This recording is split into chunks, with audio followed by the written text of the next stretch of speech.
Damn,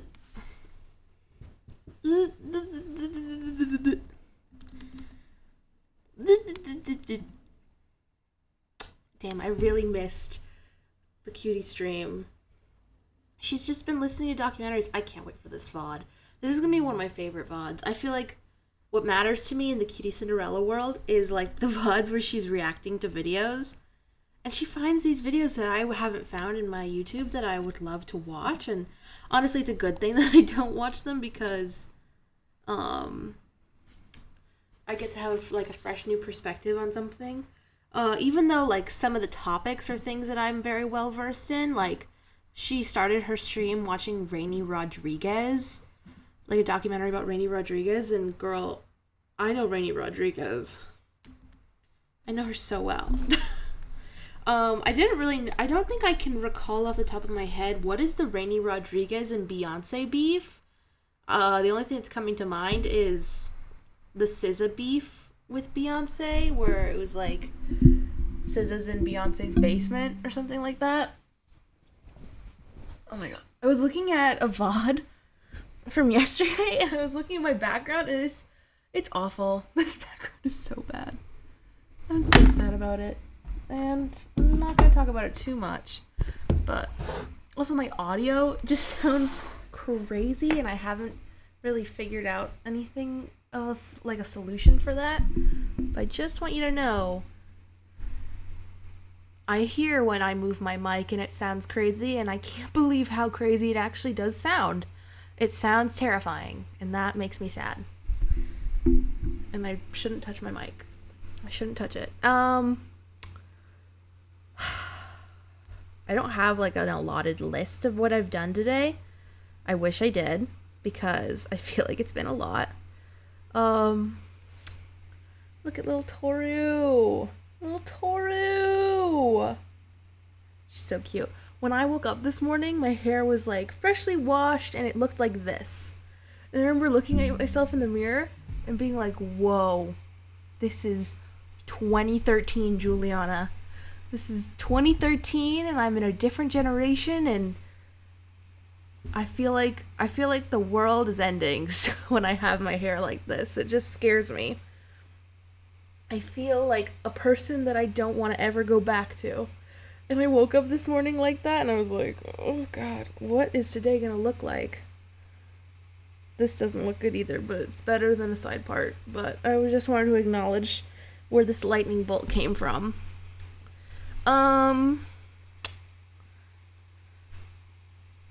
But I just was reading. I read this manga, and I finished it really fast, and it was so weird. I don't recommend it, actually. I highly recommend that you avoid it, even though I'm a big proponent to reading books. I think that it was valuable in the sense of, like, getting to read a book, because I think that's good. My phone's at 10%. I need to charge this. But in the world of, like, useful knowledge, especially like useful Western knowledge, this is very Eastern and it's very weird. And if you tell me that this isn't an Eastern story, you might be right. I might be projecting because I feel like this is a lot of the stories that I read in manga, but I could be very easily projecting. This story was called Watashi no Tadashi Oni-chan. I guess it's like something about I don't have a big brother. I don't know. But, and it's written by this person whose name is Moiri Satoshi. And to summarize, this story is about this girl who works at a supermarket, who's a part-time university student, who has a crush on someone that she works with, and she thinks he looks like her brother, who she hasn't seen in a very long time. And she remembers having really good memories of her brother. And she's like, oh, I just can't wait to see him again. It's gonna happen. And it's not really explained where he went. It just is explained that he's not around. And the closer she gets to this guy, the more she comes to understand that he's quite troubled. He has some like mental barriers that are a big deal, and she's like, they are frightening. They're frighteningly large, and she is scared of him, and she can't help that she still likes him, and he can't help the fact that he likes her. Like, he likes her for her personality. He likes the fact that she's very relaxing to be around. One of his biggest issues is that he doesn't sleep, and for some reason being next to her makes him sleep better. And when he uses her to sleep better by like resting on her shoulder and just giving her quality time, she feels incredibly special, and that leaches into her romantic feelings for him. And their bond is incredibly close based off the fact that they inherently seem like they need each other. She needs him for validation, he needs her for sleep and comfort, and he has these very big barriers, and she has the very big barrier of having a brother that she loves very dearly, honest to God, finding her brother attractive, because the guy that she chose apparently looks like her brother, and that's why she likes him. She's a freak. And then also coping with the fact that her brother's not around, I guess. I'm trying not to spoil it, but the point is that very early on, drama ensues.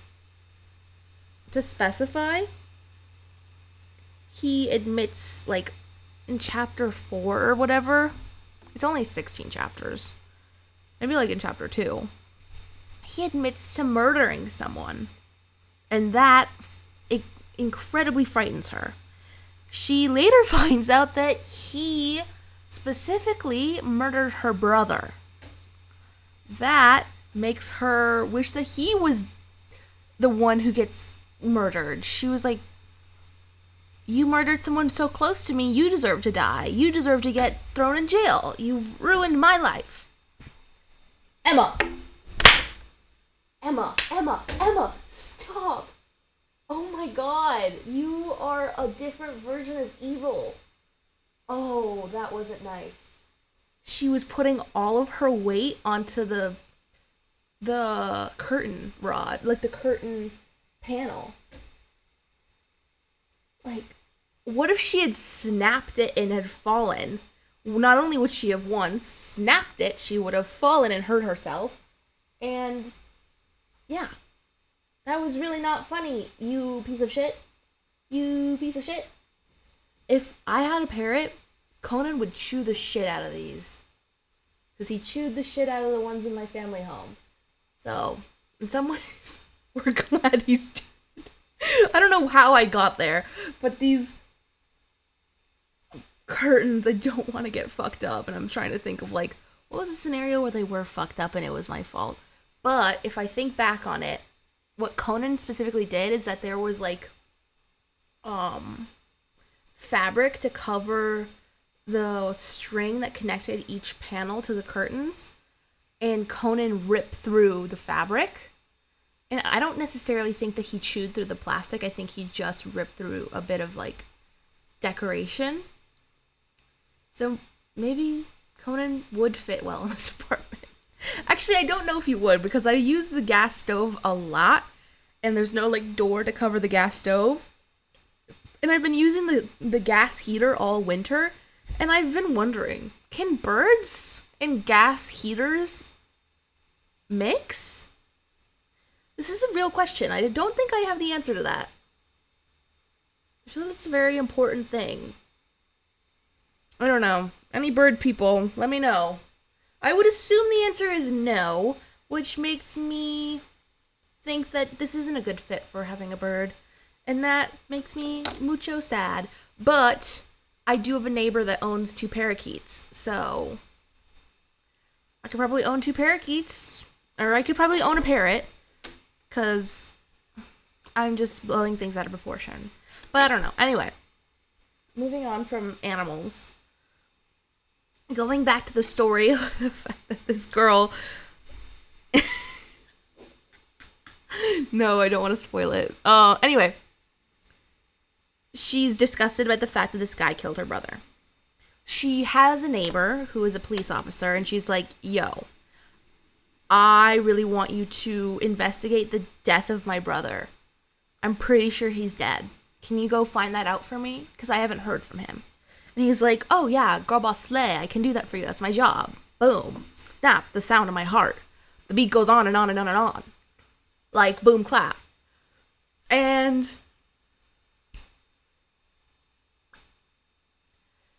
she is still, like, she's in this relationship with this guy where he's sleeping on her and because he feels really comfortable. And they're quite intimate. They're practically flirting because of how intimate they are and how much he needs her to sleep.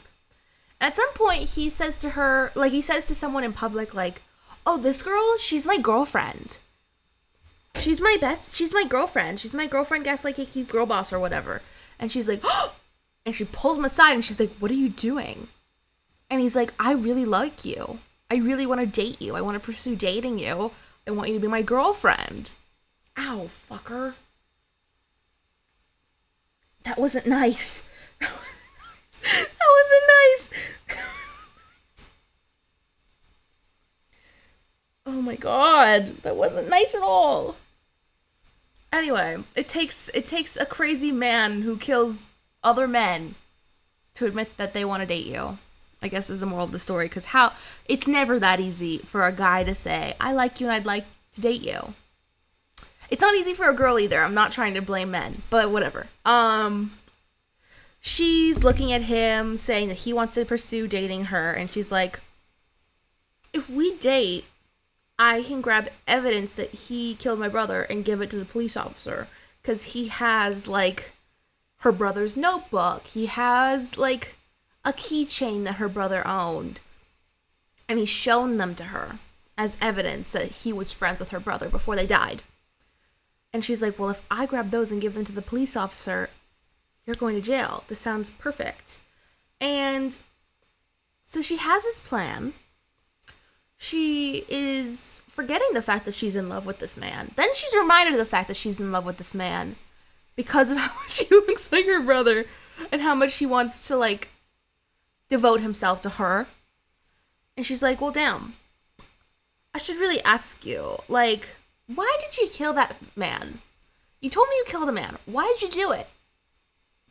What's the tea, motherfucker? And he's like,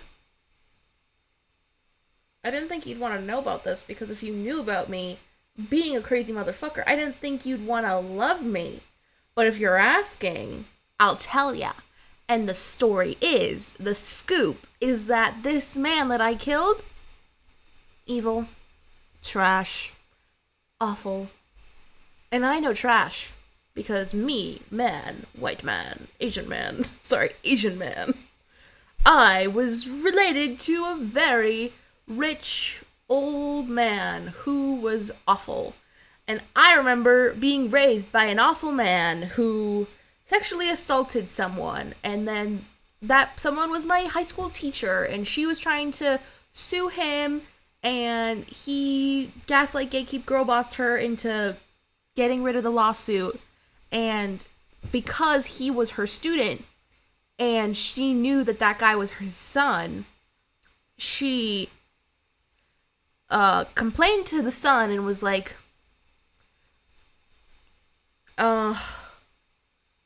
you must be just like your father because of the fact that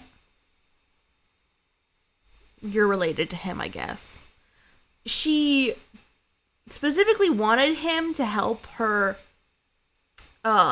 let the claim go through so she could officially sue his dad. And he wasn't able to stop his dad.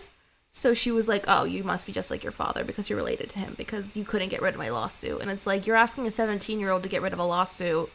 You're delusional and whatever, writer. We're just going to go with this narrative that 17-year-olds can get rid of lawsuits because we're all just characters within the story of Pretty Little Liars where we can create lawsuits, defeat lawsuits, find murderers, look for murderers, etc. We are just 17-year-olds are just superhuman. Overpowered. But anyway.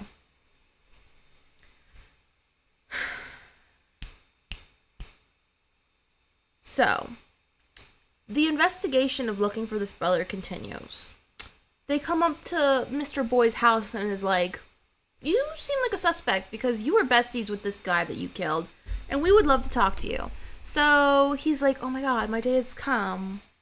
I'm gonna run away. He's like thinking about it, and he's like, no, I'm too in love. Never mind. And the girl is like, oh my god, I've made such a big mistake. This is not Daijobu. I need to talk to my detective buddy and be like, hey, stop it. And then she says that, and the detective buddy is like, what the fuck is wrong with you? Why would you stop justice? We want to find the guy that killed your brother and make him rot.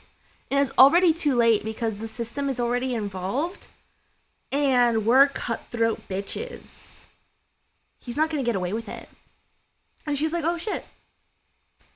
I just won't cooperate then. If you guys aren't going to pull back, I just won't cooperate. So that's the conversation. She's defying laws. She is lying to the police. She's like, I'm not related to that dead man that you found.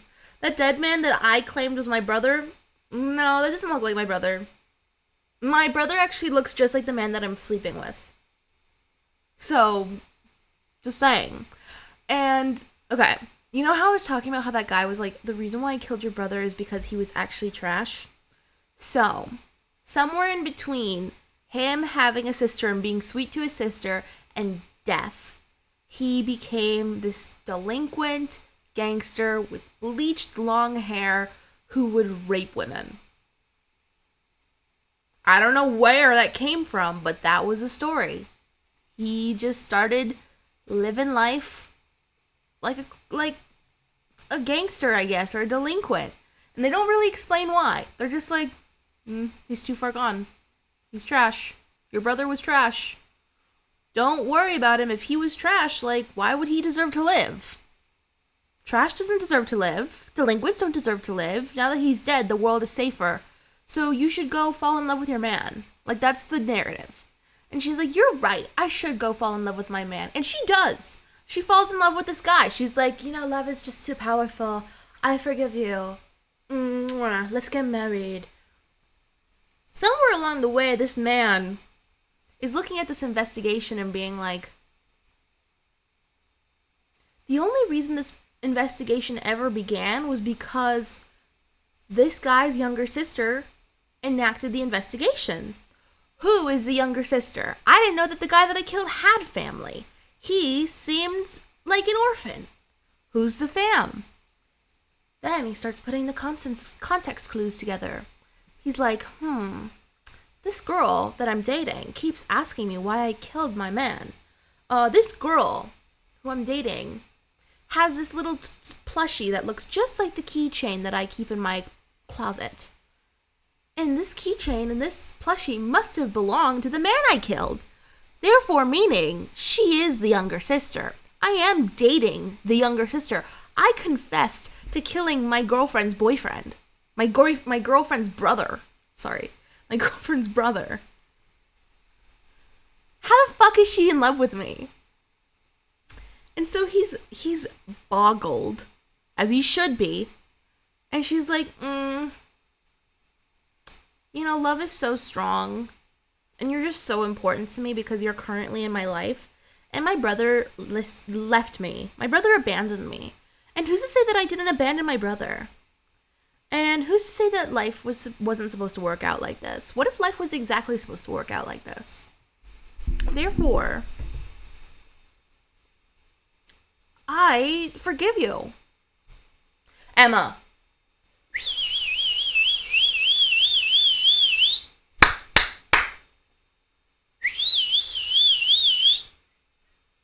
Hurry the fuck up. Thank you.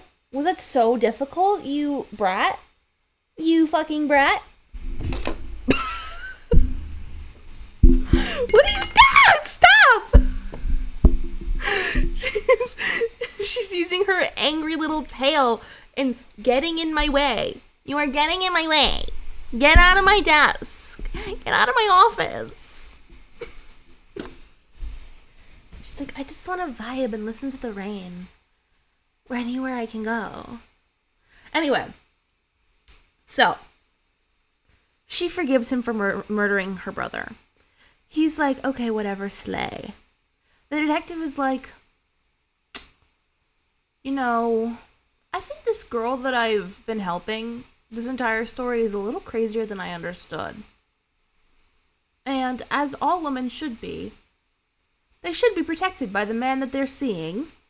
So I'm going to talk to the man that she's seeing and ask, hey, even though I know you killed her brother because the evidence points towards it, but she's just not going to say that it happened because she loves you, are you actually going to be a good boyfriend?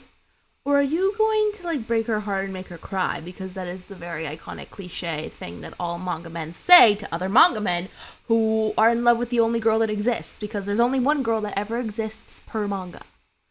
And the guy's like, I'm not gonna make her cry. We have love. It's powerful. We're special. And we are slay. I'm trying to remember what he said. And anyway, he goes, he trusts his word. He what's that word? He keeps his word? I don't know. Anyway, we find a girl to fake the DNA test because the detectives are like, hey, lady, I need your spit so we can check if this dead body that we found in a river is your brother or not. We need your spit. And they give her a little, like, swabby thing, and they're like, go henceforth and be free with it. And she's like, okay, well, I'm just gonna go get this girl at my college to spit in a tube. And so she gets a girl in a college to spit in a tube, and the DNA test becomes negative, and the detectives are like, this is cab. This is a joke. You guys are fucking funny. Happy April Fools. I guess that this is insurmountable evidence that we should stop, but we don't believe it. Let's go track down Girly and force her to give us some saliva. And so they do. He has her in the face hold, and he's like, give me spit. And the guy who killed her brother, that one, he's like, ka-chow, police officer, you can't touch my woman. Can't touch my lady. And she's like, yeah, police officer, this is my lover. We're about to get married. We love each other, and we want you to drop the case and accept the evidence and let this go. And if there's any way for us to do that, we will do it. And the way to have done it, according to the story, is we need this man who allegedly killed another man to disappear from the face of the world and to become her brother by name. And so he erases his previous identity and takes on the name of being her brother. It's like, oh, we found the dead man. That dead man? No one knows who he is. Or he's actually, they like switch identities. Does that make sense? They switch identities. Like, oh, the dead one is actually not her brother. It's this random guy. But the brother's been here all along. And this girl and this guy are brother and sister. There's never a missing brother. The brother was always here. Here's your brother. He looks so much like your brother, so it makes sense. Even though he's not the same man at all, they look alike enough. It's fine. And so the story ends with them getting the ring on the finger and be living with each other as brother and sister. They sell their apartments. They buy an apartment to live together. She graduates from college. She starts working out of sight of a supermarket and getting a real job, or like a different job. He gets fired from the supermarket job because there was just too much drama. They were like, we don't want to deal with you. He gets a job somewhere else, and I'm not remembering where. But I'm pretty sure he gets like a reference, so he's set. And they live happily ever fucking after. And, like, they sleep together in bed, and they're like, you're just so cute. I'm so lucky that you're my wife. Ooh, woo, woo, woo, woo. Mwah. And, like, the story's over. And that's what I read. And it was, like, a fucking waste. It was like any other manga. Because when do they not find a way to incorporate incest in a story? When does Japan not find a way to incorporate incest in a love story? It is just so fucking creative. They're so creative. They're so, like, mind of a mastermind with their ways of figuring out how to make a romance story disgusting. So, hated that. Hated that. Very memorable. Very upsetting. Very offensive. And then class started. After reading that story, I had class. And we talked yesterday about how class makes me feel, about how this class dedicated towards making documentaries makes me feel. I am currently in the class dedicated to making a documentary. There is also a film festival that I want to submit to that is coming out in March that I need to pay attention towards. So yeah. These are all things that are happening. Class starts. We're put into breakout rooms, and I have this breakout room partner, who's supposed to help me with my documentary. And let's just say, in the most respectful way, because this is no dig, there is no beef with this person who is my partner on this project. This person is slay. They are, like, a foreigner. English is not their first language. So communication was inherently going to be hard from the very beginning. And communication was hard. There is no, like, beef with this person. This person tried their best, is what I'm trying to say. And we had very different edits, and I was only intending to give him my footage, to give him the opportunity to try and edit something throughout the month, so he didn't have to watch movies and, like, dissect movies all month, because that's not what a documentary class is about. A documentary class is about working within documentary footage and making it into a story. So I wanted to give him the opportunity to do that, so I gave him the opportunity to edit my footage, which is a very big gift, I would like to say. As much as I am a nobody, I still spent the time and effort to make a documentary and to film it and to get B-roll and to get interview footage and to go to multiple places, and I had a crew. Like, all of those things are incredibly valuable, even though this is a very small budget documentary. And so gifting my footage is a very big thing. I see it as a very big thing. I think anyone would see it as a very big thing. When you're making a project, it is your baby, etc. So, that was already a very big ask of me, and I said, sure.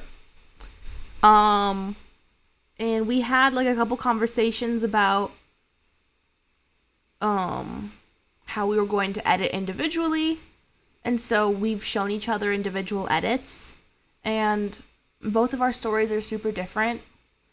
His first edit was very B-roll focused, and it didn't have a lot of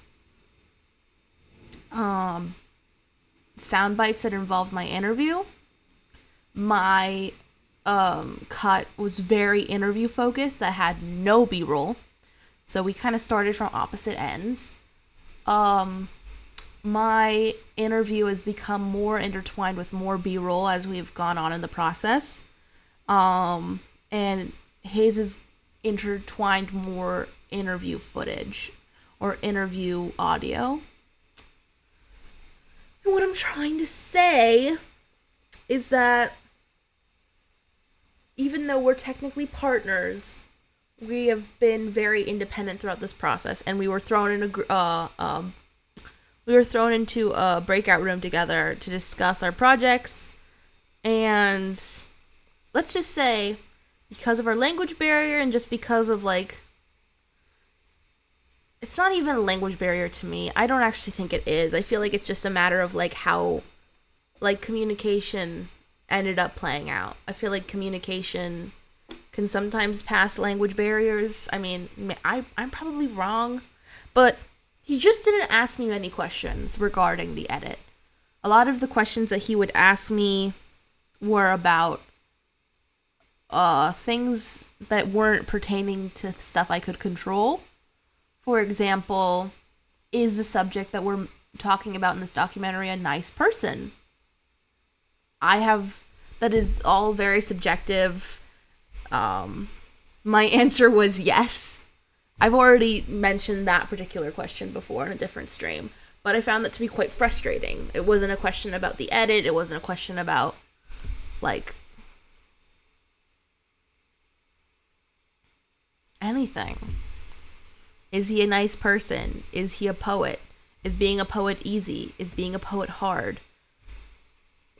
We went to Palm Springs, for example. He was like, did you drive to Palm Springs? How many people were on your crew? Like, those are all good questions, but I mean, like, they're not what the class was focused on. The class was focused on editing, specifically. I gave him my footage to edit, and I was expecting questions to be centered around editing, or, like, information within the edit. I felt like the questions of, like, is he a poet? Is he a good person? Are you driving to Palm Springs to record this footage?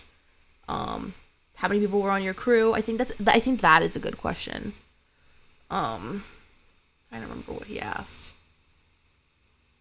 He really didn't ask many questions, especially ones that I can remember. I just felt like the conversations that we were having weren't going to be helpful to him, and I didn't feel like they were helpful to me. So I was frustrated in that breakout, and I was like, I know that our teacher said that we, in theory, have to work together to discuss this project, but I would like to acknowledge the fact that we have been really separate throughout this month, and we haven't worked together and collaborated. So I would like to keep it as such until the end, and I'd like us to work individually. And he was like, yup, I understand. Let's do that. And that, I mean, those are big words, bitches. Those are big fucking words, and he got it. So I trust that he understands. I feel like he has a lot of discomfort with communicating, and I think that that's completely normal. I just wish that he had asked me more questions. And I kind of left it at that because it wasn't my job to push any further than requesting for him to ask me as many questions as he would like. He had my phone number, he had my email. If he wanted to ask any questions about the edit, he had any chance to. He might not have felt comfortable to do that, but... And I wouldn't say that I'm the most comfortable person to talk to either. But I left that door open, and I said that door was open, and that was all I could really specifically do. But I would say that, I mean, if you worked with me, you might find me a little unapproachable, a little stiff. So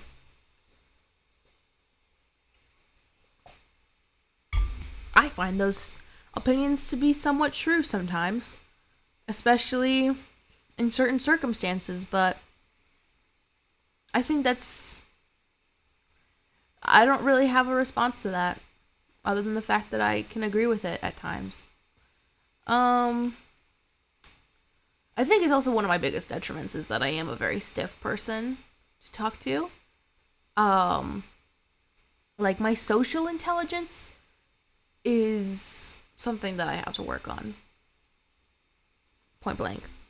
My emotional intelligence is very good. My social intelligence, however, a different story.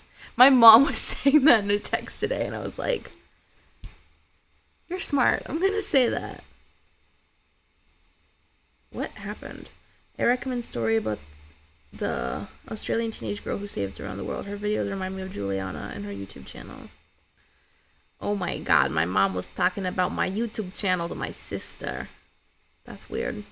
My mom sent a really good video to me today, and I watched it, and it was very entertaining. My mom watches such weird YouTube content. Like, She's recommending how nutrition impacts mental health and discipline, or self-discipline. She sent me a video on the real reason unemployment is so scary. And I watched it, and it was very slay. So, shout out to my mom. But my point is that we weren't collaborators, and I wanted to keep it that way. And eventually my teacher got into the chat, my professor got into the breakout room and asked him, like, oh, how are you feeling? And he was like, I'm working on, I feel good. I'm not ready to show my edit, but I feel good. It'll be done by tomorrow. And he was like, okay, good.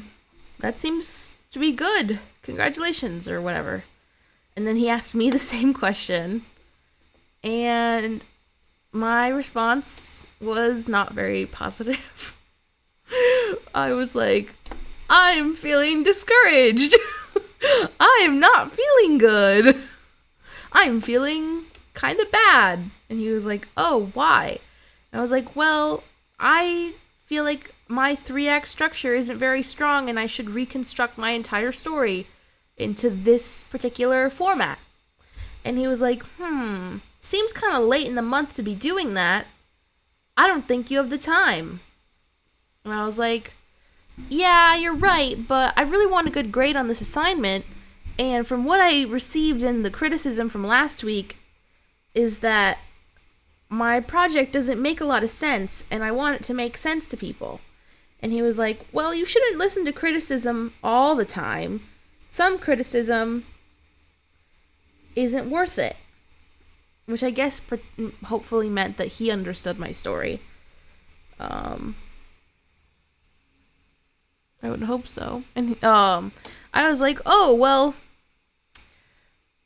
I just really wish that I could make something that made sense, and I find it really hard to do that. I feel like focusing has been really hard. Staying on track has been really hard. The 3-act structure has been really hard, and I'm feeling discouraged. And I was being really emotional. I was crying while I was saying this, but I tried my best to keep my tone. I think I sounded just like how I sound right now, but just imagine tears were running down my face. And, I mean, the shitty thing about emotions is that they leach through the phone. So, and I didn't have my camera on because I was crying. I was like, this is a moment where I'm not going to have my camera on. And I have my camera on in almost every Zoom call. I am that bitch. This is the thing that I find really frustrating about my college, is that I am that bitch, and I want everyone to be that bitch. I want every single fucker who goes to a college to put in as much effort to be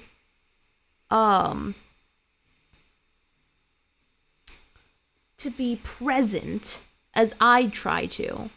And I feel like within my specific college, students don't put in a lot of effort to be present. They don't turn their cameras on, they don't ask questions, and sometimes there are students that do. In fact, I have particular classmates this month that I noticed that were really participatory, made a lot of helpful commentary, sounded very insightful. This guy named Jordan and this guy named Jason were two people that I thought were really participatory. I think that everyone in my class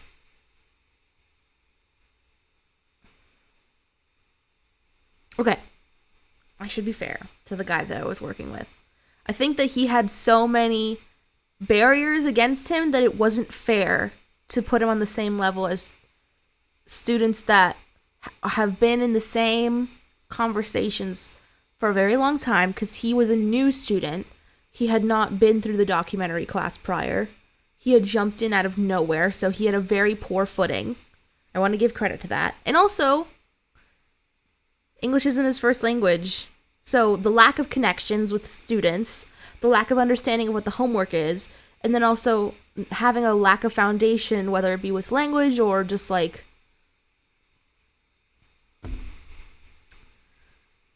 rapport with the people around him, made it really difficult for him to give like objective constructive criticism. And I would say that he didn't give objective constructive criticism. And I felt like most people in my class didn't give objective constructive criticism, but they all had good rapport. They all had like a foot in the game when it came to their documentary, because they were all a part of each of their own experiences when it came to shooting the documentary. So that level of foundation made them feel like they were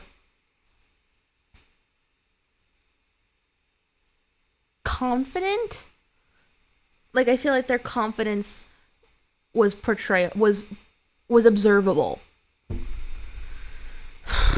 This is a difficult thing to tackle, but I'm thinking about, like, one of my classmates, another Jason, who I worked with on set in the last week. He had a really fabulous documentary. His personal documentary, or his documentary for me personally, I found it to be overwhelming. And I already told him this. I was like, I feel like your music is really strong. He had like really strong score. Like the score was very religious sounding. Lots of harmonies, lots of reverb. It felt like it had a cathedral filter on it, and it was gorgeous audio. But the story was about medical issues, and it didn't make a lot of sense to me that the score felt super angelic when discussing science. Like, it didn't click with me. And I made that very well known, and we disagreed on it, but I mean, it's not that big of a deal. I think his documentary was very good. He did a very good job on his edit. He had really good graphics. The music was beautiful. The edit made a lot of sense. His footage was very good. Like, his B-roll was good.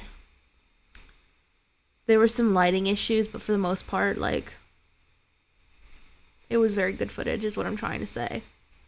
So I had, like, examples of really, capable classmates, but I had, a couple favorites who were giving a lot of constructive criticism. And I think that constructive criticism and participation when it comes to any class is super important. And at my particular college, I don't think a lot of students participate. And I find that really frustrating as a student who participates, because I pay $90,000 to go to college. I'm going to be paying off tens of thousands of dollars in loans for a really long time. And I need to make this college experience worth it when I already have an inferiority complex that my college in particular is not providing me with enough. And to have my own classmates be a part of my reasoning to think that my school isn't providing me enough is really frustrating. I don't know where that comes from. I assume it comes from students being overworked. Like, it is so expensive to be a college student. You need to have, like, I'm lucky enough to not have to work. I feel like a lot of my classmates work, and that's a really hard thing to juggle.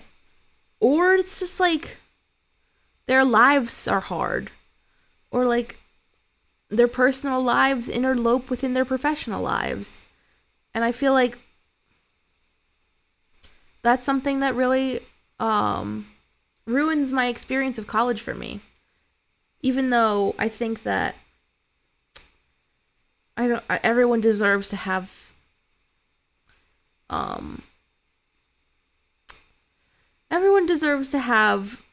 consideration and acknowledgement of how difficult it is to be a college student. And people should, like, god damn. This is so fucking hard to voice, but, like, we should be nice to people whose lives suck.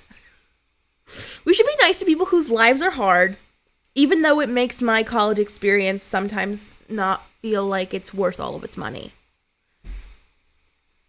You finally found out that college in the US is bullshit unless you pay for football. You play football for a money deal. I'm sure that football sucks too. I'm sure they all suck. Honestly, yeah, I really want to go to college in Europe now just to see, like, is it gonna, like, if I go to, like, some normie college or, like, some private college in Europe, am I going to have to deal with unparticipatory students? Am I going to have to deal with teachers that are dealing with really awful communication within their administration? Am I going to have to deal with, like, so many expenses it doesn't make sense for the value of the product that I'm getting? Because, like, $90,000. And I mean, I'm in the heart of Hollywood. That is a lot of money to be in the heart of Hollywood. I get that. But I feel like UCLA students, even though it is literally fucking impossible to get into UCLA, I never had faith in me getting into UCLA, and currently I go to UCLA all the fucking time because there are so many free things to do there.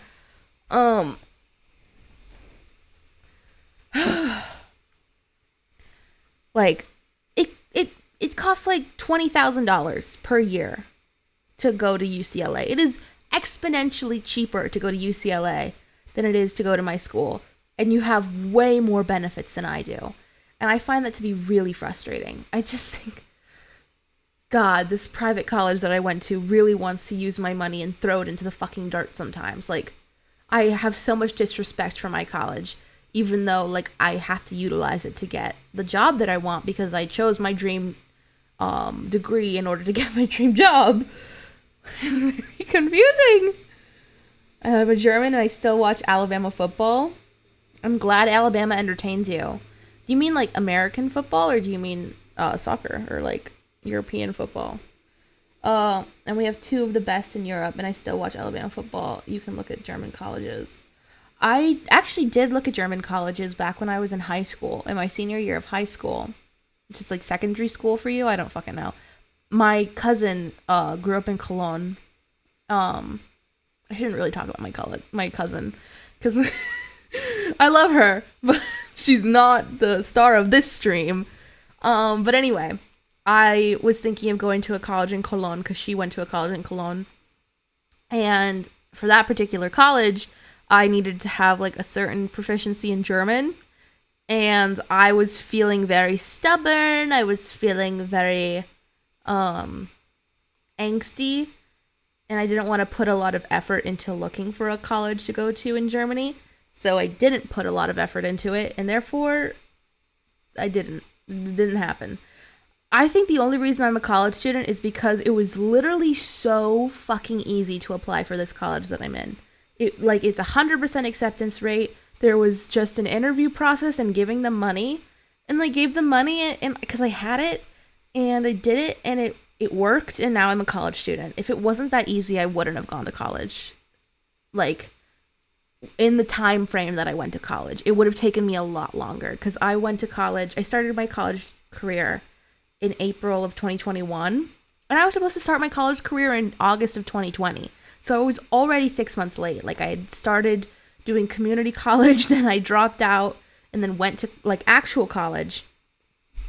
And if I had actually tried to get into, like, a UC or a state school or go international. My mom wanted me to go to college in Colombia, even though that sounded like the worst fucking idea in the entire fucking world, because learning about film in Colombia doesn't make any fucking sense. I also wanted to be a doctor before I knew I wanted to be in film, and I knew that there was no way I was going to be able to understand chemical compositions or anything really in a foreign language. Like, as much as Spanish is technically my first language, I don't fucking know how to diagnose, like, krypton. What's krypton in Spanish? What's argon in Spanish? What's silver in Spanish?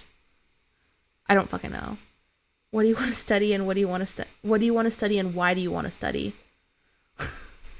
I want to study film.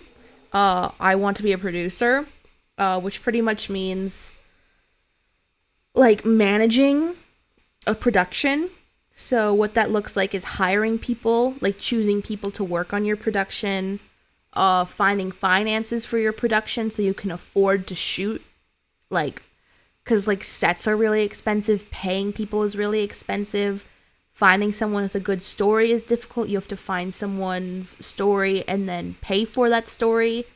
So there's a lot of things that go into production, and those are some examples of some of the stuff that I want to do. And I feel like that question was so hard to answer in the very beginning of my college degree, and I feel like it's getting easier and easier to answer, even though the answer is getting more vast the more I study. But yeah, that's what I want to do. And why do I want to study? Because I want fucking money. So producers in theory are supposed to earn money. They're supposed to like get paid because you deal with money, you're doing a lot of paperwork, you're working on very expensive productions, and in theory you get paid a lot for that. So I want to be a producer because it's going to earn me money and because I want to live well. And I like the idea of managing. I think that managing for the concept of making movies seems like the best case scenario when it comes to actually having to boss people around.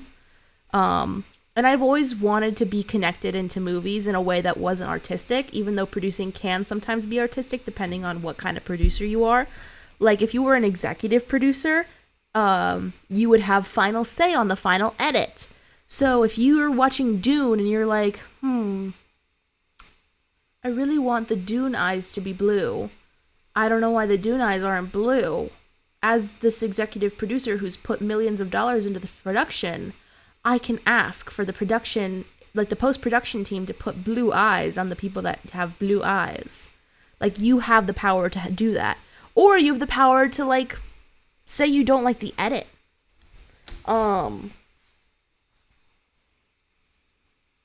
So,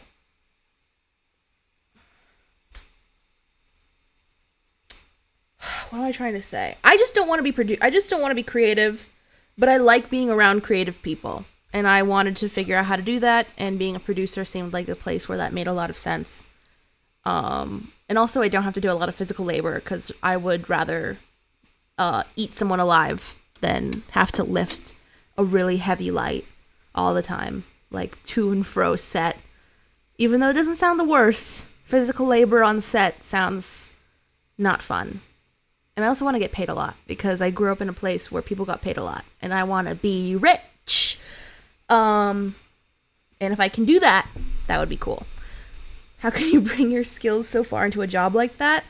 That's actually a really good question. I don't know if I can. But it takes just like getting yourself into situations where you can build skills. So that involves, I'm going to move the mic.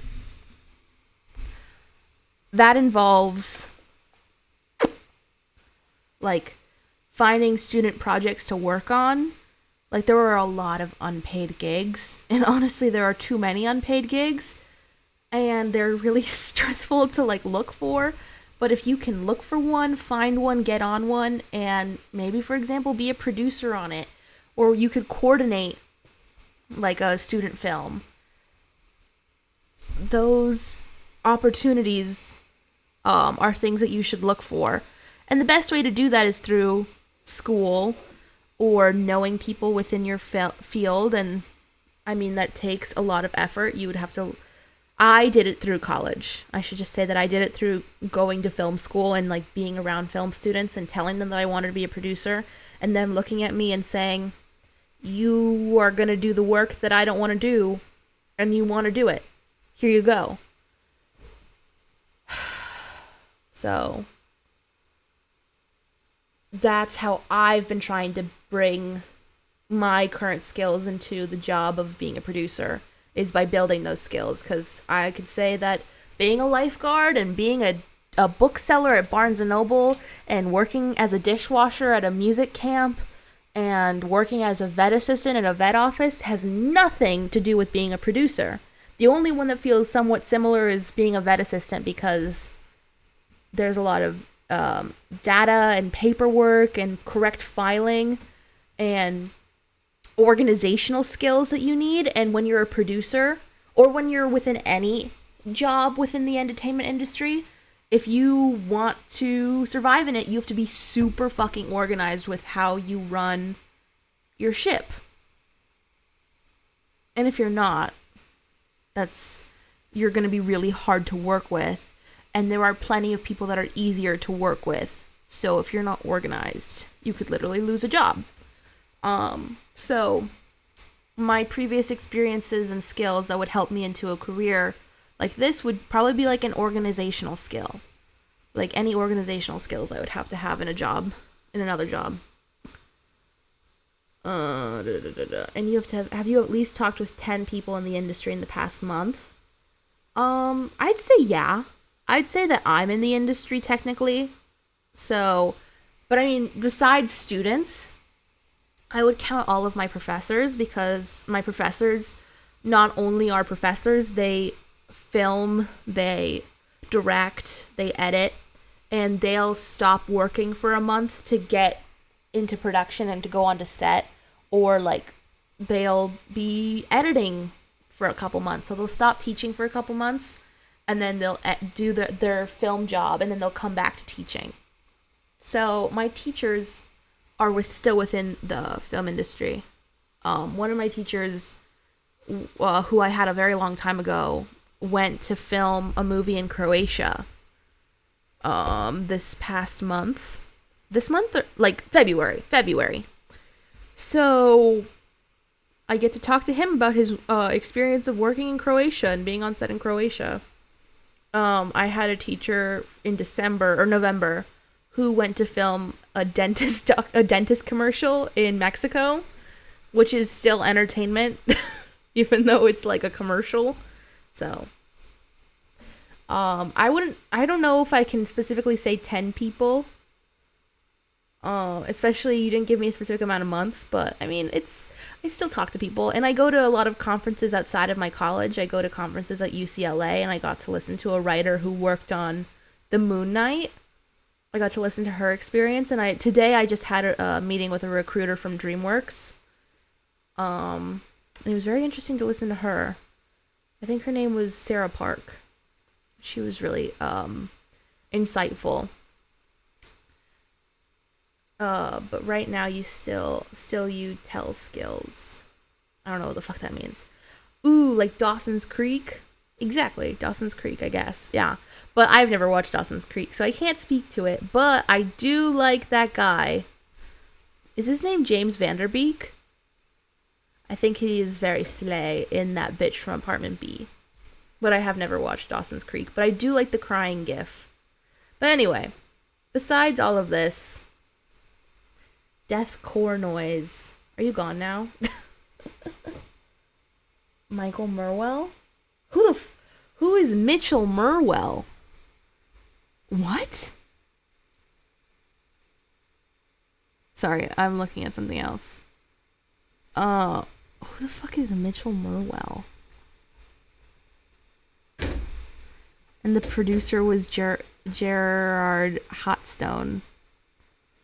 Oh my god, what are you talking about? Oh my god. Emma, you are going to get your ass beat. I don't think you can find them on Wiki. Well, I definitely couldn't find Mitchell Merwell. I mean, to these people that you've been mentioning, they probably have something similar to the job that I'd want. I can't find them, though. I can't find them for the life of me. So I don't know who the hell you're talking about. But sure. Maybe not. Maybe I'm just going to say I don't know, because you've given me names that cannot be found on IMDb. And that's impressive. You can usually find almost anyone's name. But anyway. Oh my god, my cats are fucking fighting! Ugh, I don't know where I left off with this story. I know that I was talking about how I was discouraged and how I shouldn't be discouraged from my documentary. Maybe you can find them on a C-budget horror movie. I couldn't even find their IMDb. How am I going to find the horror movie? Their names, like, didn't even show up on Google. If you could send me a link. But yeah, I couldn't fucking find them. But anyway, besides that, I don't even have chat on here. Maybe I should have chat open for just a bit. Okay, closing chat. Okay. After that discussion with my teacher where I was crying, he left me alone. He was like, "What should I do for you? What would make you feel better since you're so emotional? Should I just leave you alone?" I was like, I think you should leave me alone because all I want at the end of this experience is for you to watch my documentary and for you to say it makes sense and for you to actually mean that when you say it. And he was like, okay, sounds good. Bye-bye. So I hopped off and was watching YouTube videos because I have a chronic disease called ADHD. It is evil. And I promise I'll work on my documentary. I promise. I promise it'll get done. Even though it feels more daunting as the days go on. But after that, I had a meeting with a career advisor at my college. And I'd been trying to reach him for a while. And for a second there, I thought he didn't exist. Look at these cats in the background. Anyway. I was trying to find him. Like, I was supposed to have a meeting with him on Monday. And he apparently wasn't in office that day. And then I wonder if it was a test. But I'm getting ahead of myself. Then he said, oh, let's have a meeting on Tuesday. And I was like, okay, sounds good. And so we have a meeting at this particular time. And I'm like, okay, are you here? Jesus Christ, these cats. And he wasn't responding. He wasn't responding to my emails of me being like, where are you? Why can't I find you? Maybe you can find Rainer Werner Fassbinder from Germany. Interesting. Maybe. Maybe I'll look. But 1 second. And it was just really hard to reach him, and I just kept on emailing him, and eventually he gave me his phone number, and then he gave me a Zoom link, and then he called me. Well, he told me to call him, so I called him. It went straight to voicemail, and I was like, what's going on, man? And so he eventually calls me, and he's like, oh, did you get the Zoom link? And I'm like, yeah, I did. And so we get on the Zoom call, like, finally. Fritz Lang. Okay. Fritz Lang. Ugh. And he's like, oh my god, I'm so sorry about the wait, the delay. And he talks about whatever personal circumstance was going on in his life, and I was like, oh, that's fine. And then he went Zooming. And I was like, well, one, thank goodness this man is real, because I was a little worried for a second that this man has been ghosting me and that he wasn't real. And I was so fucking close to giving him an email that said, are you ghosting me, question mark? I was so fucking sure. Now I'm really curious if it was a test. I'm like, was this a test for you to see if I lost my cool when you, like, ghost me over and over until we finally get this to work? I wonder. But anyway, he was Zooming, and he was like, hey, you want an internship, right? I have an internship ready this weekend. Go email this guy. And I was actually supposed to email him at like 6 o'clock, but I had a meeting. I had another meeting to go to. I had 3 meetings today. Anyway, so he gave me this guy's email. He recommended me. He sent my resume off to him, and he was like, hey, this girl is looking for an internship to work on a movie trailer. Apparently there's some random movie trailer that I've been offered to work on this weekend. So there's that opportunity that came out of fucking nowhere.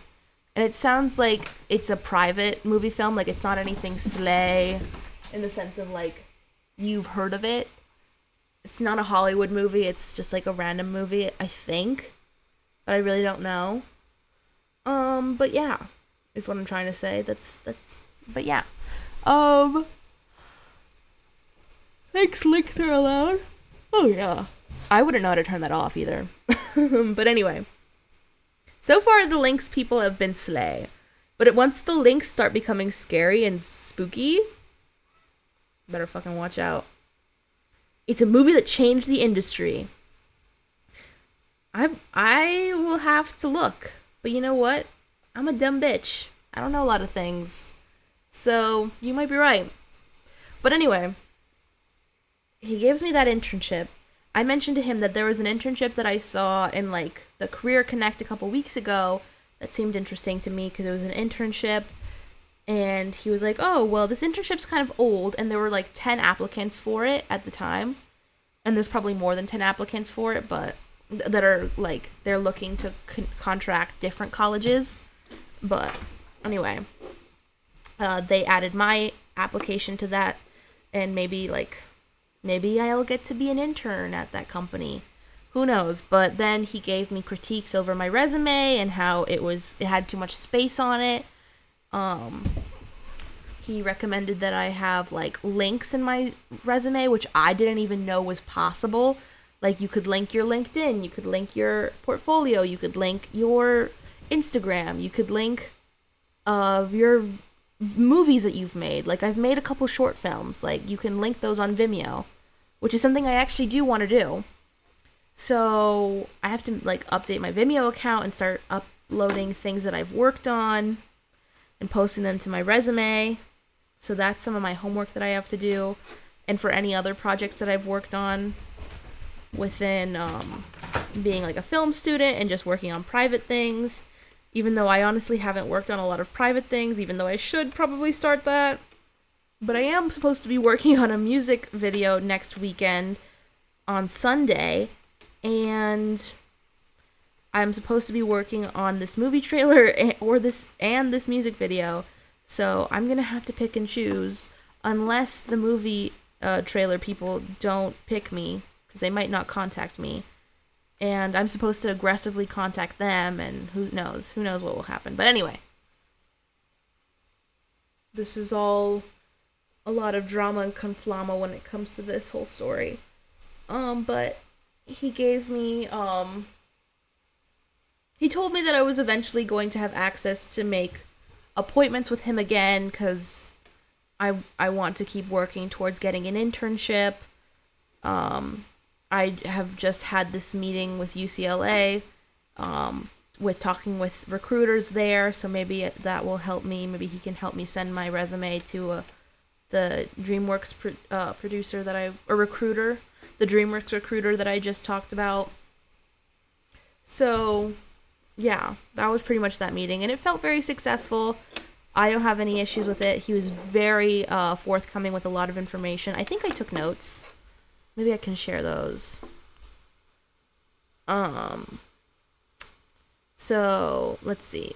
He wanted me to give examples of my professional experience, to give examples of my school experience, tell them who I've worked for, tell them my roles, tell them the timeline, link the video, laundry list of what I've done for projects, upload examples of call sheets, or either in Dropbox or in Vimeo, and show them Excel sheets of like request forms, and like you have to do like weapon request forms. Like if you want to use a styrofoam knife on set, you have to give a request form to your stage department, and I have like a head of film department that I have to refer to, and they have to approve my prop weapons. Like if I want to use fake blood, they have to approve a lot of stuff.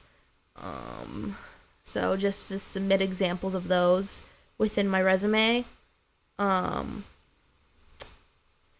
I should make trailers for projects that I've worked on, so you don't just show like the whole project, you just show bits and pieces. And apparently trailers are hard to make. And he mentioned how they have a trailer production company that the school works with. I asked him, like, should I be paying for LinkedIn, like, subscription service? And he was like, it's kind of expensive. I wouldn't do it right now. What I would pay for right now is Staff Me Up, which is a place to look for crew projects, which I would like to do. So I'm probably going to look into that to see if that's worth paying for, and it probably will be. I have to reach out to that guy that I had just mentioned, show up to as many different times of events as you can, because there's a lot of events that my school presents that aren't related to my major, because I'm a film major, but they also work with entertainment business, and they work with music producers, like music industry stuff, And I always look at those things and I'm like, should I even go? Should I even go to a music event? Like, that's not my thing. And he was like, well, it doesn't really matter. Like, these industries intertwine in so many ways. Like, you should still go. I should submit my documentary to the festival that's coming up in March. Talk with a specific teacher and let him know that you talked with me, or that you spoke with me, the career advisor guy, and that I intend to submit for this film festival. And then that meeting ended, and I went back into my lecture because I had class today, because I interrupted class with 2 meetings. Because I had class from 1 to 7 p.m. and I had one of my meetings at 3:30, and then I had another meeting from 6 o'clock to 7:30. So, yeah, I was like triple booked. And so I went back into my lecture. My teacher was asking me, like, if I had any critiques or constructive criticisms when it came to, like, how he was teaching the class. And I think my responses were specifically about that classmate that I had, that I found it really hard to collaborate with him, and how it felt very distracting. But, I mean, me just acknowledging that it felt distracting to help someone is inherently selfish. So I tried to be as, like, practical as possible when it came to my frustrations, because, I mean, it's not fair to make someone who doesn't speak English feel bad. Like, that's fucked up. And I was trying my best not to be super fucked up about it. And he took it pretty well, which was very good. And he complimented me a lot, which was nice. I mean, I literally live for compliments. I fucking live for compliments. Like, I think that's what I found out throughout this past couple weeks is, like, especially yesterday where I was crying and I was like, I just want to be told that I'm doing a good job. I said it yesterday and I'm saying it again today. Like, my teacher adamantly gave me compliments that I've been doing a really good job this month when it came to being a good person when it comes to participation, someone that tries really hard, someone that wants to be a part of this industry. Those compliments are just so valuable. And I literally live for them. I literally live and die for them.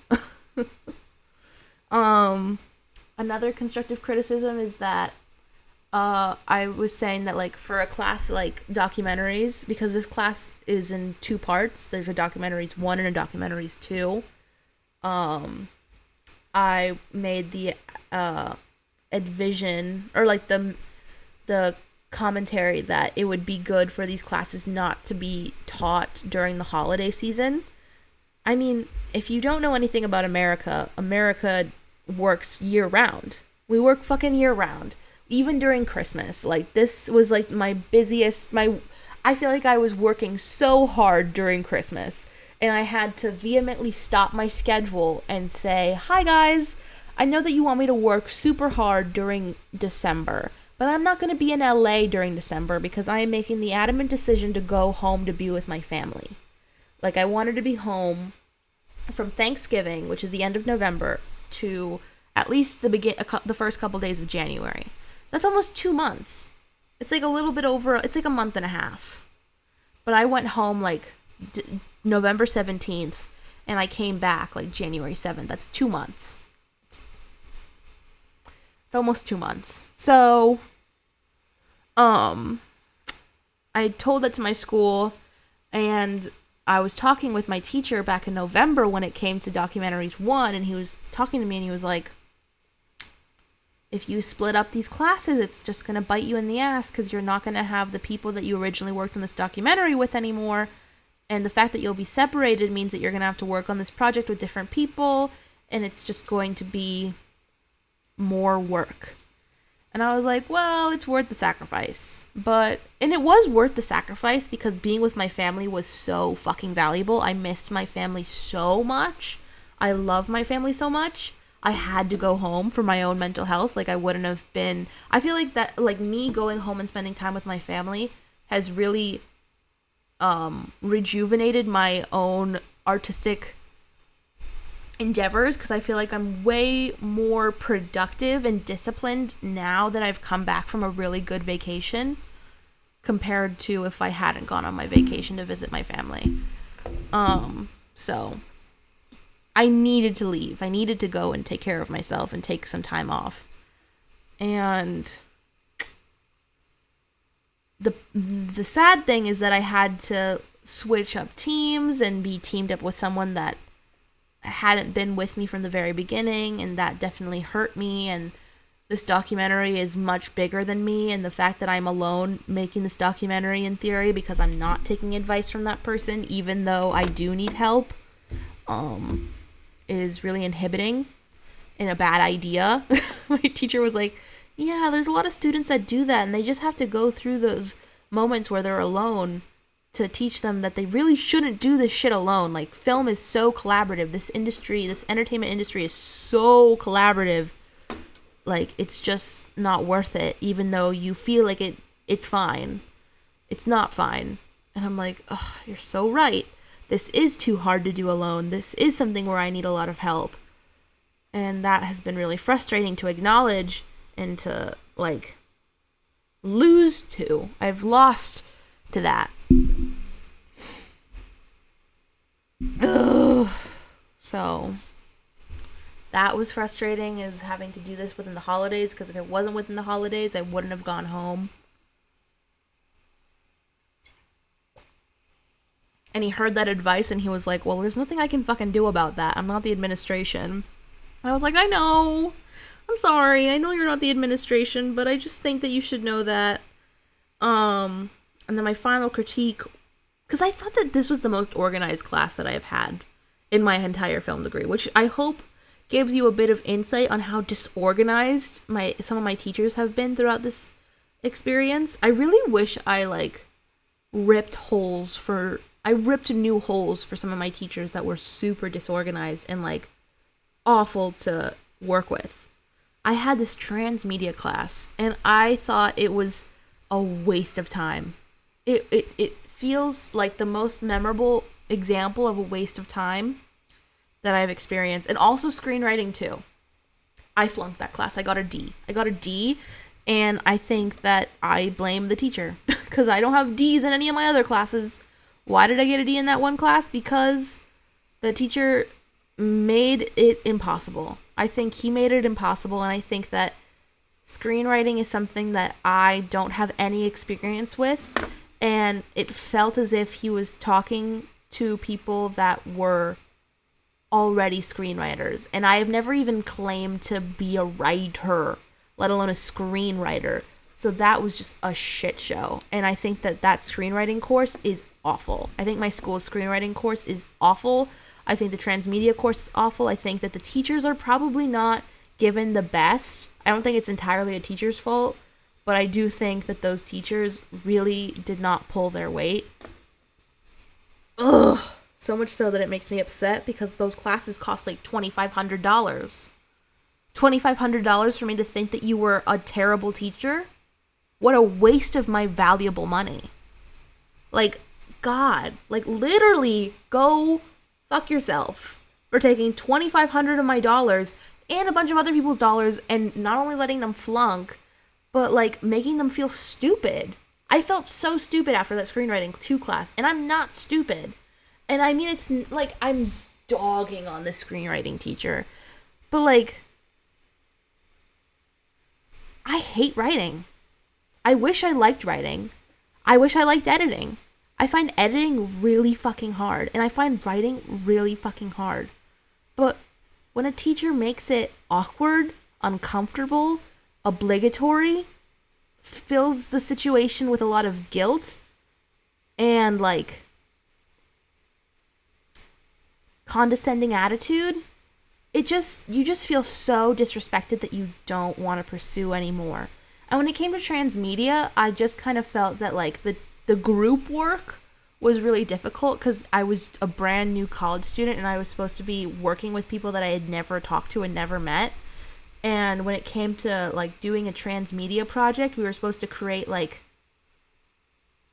our own original concept, and that my original concept was fine, but it was also not like that good, and it felt really embarrassing to create like a fantasy world IP. It just felt really embarrassing, and I felt like it didn't have to be so embarrassing. If my teacher wasn't so like, go, be free, do it, and then come back with product. Like, if he wasn't so willy-nilly with the concept of just do your homework and come back and then I'll give you a B.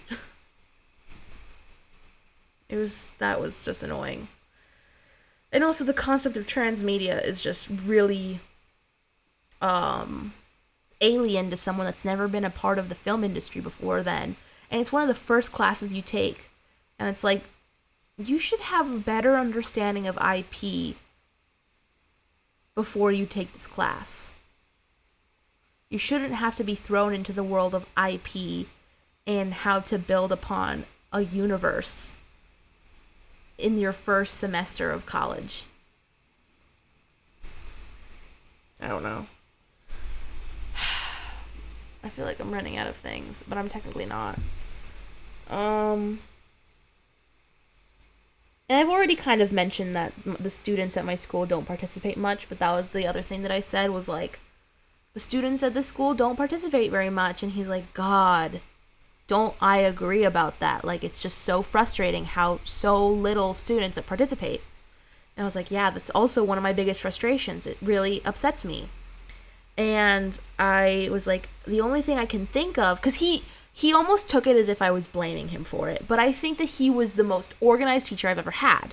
So I didn't want him to feel like there was blame on him for it. I just wanted to like give him like a gentle push towards being more aggressive with asking for commentary and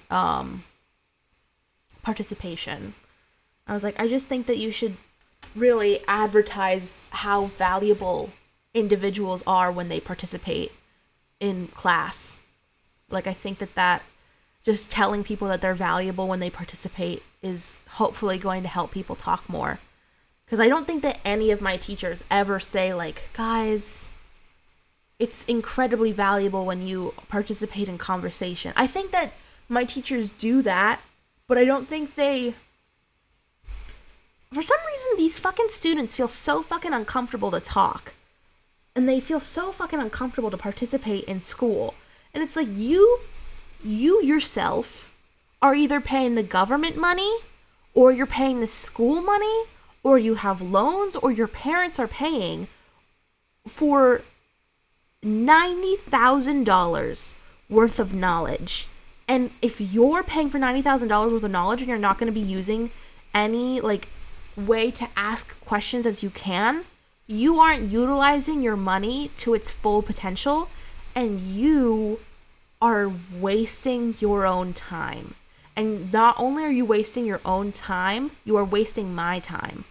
Like, I wish that this was something that students understood. And I feel like that comes through the fact that I chose to go to a college that has an 100% admissions rate and like a 42% graduation rate. The graduation rate at my college is so fucking low. It is terrifying, and I really feel like I took a major risk going here. Even though I think some of the teachers here are super intelligent, super valuable, and have the abilities to give me a career.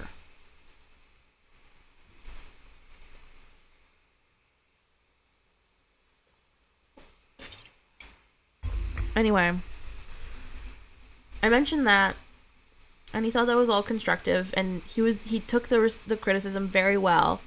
And I'm so appreciative of this teacher. He was so fabulous to talk to. In my meeting with that career advisor, I told him which teacher I had this month, and he was like, "Oh, I love that guy. He's fabulous." Oh my god, that was too loud. He's fabulous. Sorry, that was too loud. The career advisor said that he loved the teacher that I currently had, and that he was working with him when it came to the film festival that was going to happen in March, and that that particular teacher was advocating for more documentaries to be put into the film festival, which makes sense because he's a documentary teacher. And yeah, I mean, this teacher's really cool. I thought he was really entertaining. He loved Emma. He loved my cats. He showed me his cat.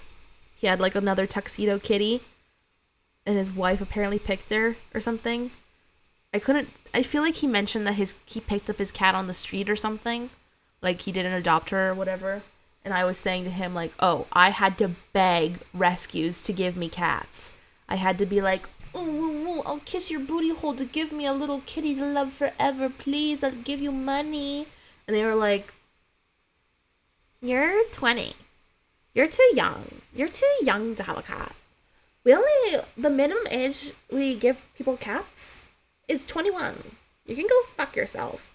And Emma was a street rat slut from Inglewood that I picked up. And her original name was Bruno. Then it went to Emerald, or like Esmeralda. And then it went to Emma. And then Pepper was a rich Pasadena cunt who was living in this gorgeous home on like one of the main streets of Pasadena. This gorgeous Spaniard home. These amazingly nice people who had multiple cats. And like their like home cat looked exactly like Pepper. And she was from like some trash can. Pepper was from some like trash can in Long Beach where she had like a bunch of sisters, but she was living in the lap of Spaniard styled luxury in Pasadena. So I had to pay like a sexy fee for both of them. And that's how I got my cats. And then I hear all these bitches on TikTok being like, I found my cat in a dumpster. I found my cat on the side of the road. This is my cat. And I'm like, God damn, you guys got all these free bitches. And I had to pay $150 for both of mine because I wanted to support the rescue industry. Who's really winning? Am I winning or are you winning? I think you're winning. So, these glasses are too yellow. But, I don't know. So, I really did like my teacher. And I still have one more class this month. I can't wait for it. I can't wait to present my doc. Cats make you age 8 years. No, they don't. What the fuck are you talking about? No, they don't. No, they don't. Why would you say that? You're lying. Why would you lie? The glasses? The glasses. The glasses. You need to shut up. What the fuck? I would literally be 28. I'd be 29. They age me 8 years. You know, they don't card me at bars. They don't card me. I'm not even fucking legal. Can you believe that? They're like, oh, she's fat. She must be old. She's so fat. Like, fat people aren't young. Fat people don't exist as the youth. I look 19. That's what I want to hear. That's what I want to hear. You look 19. Beautiful. I am practically 19. 19 was a year ago. 19 was a year and a half ago. Because I'm about to be 21. But, thank you. Thank you. I should look 19. Thank you.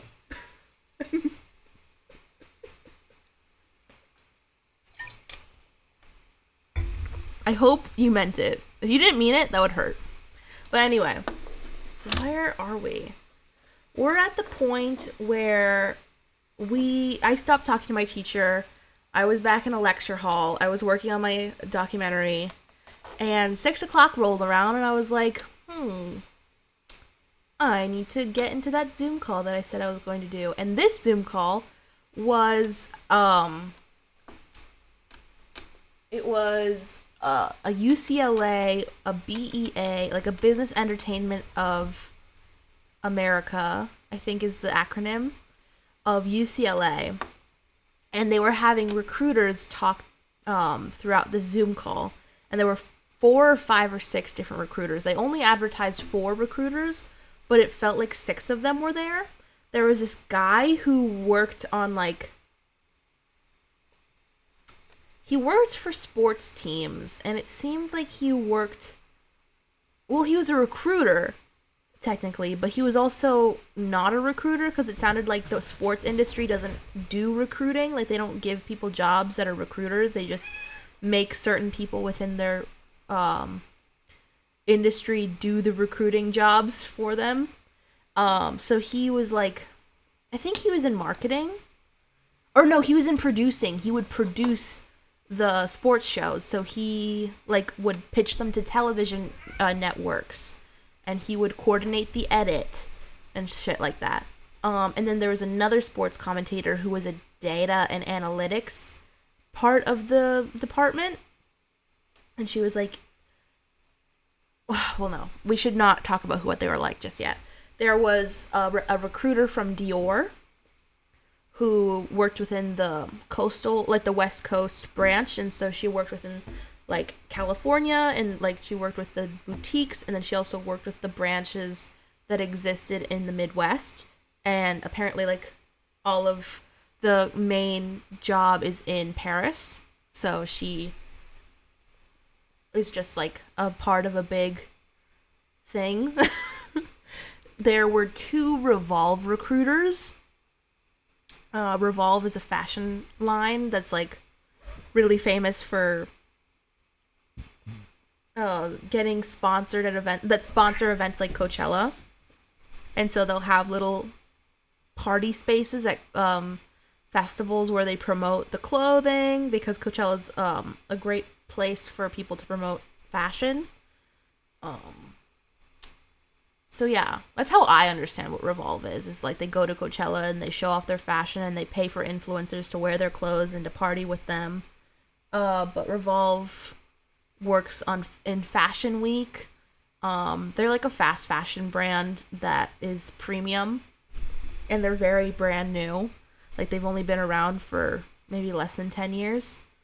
And then there was a DreamWorks recruiter.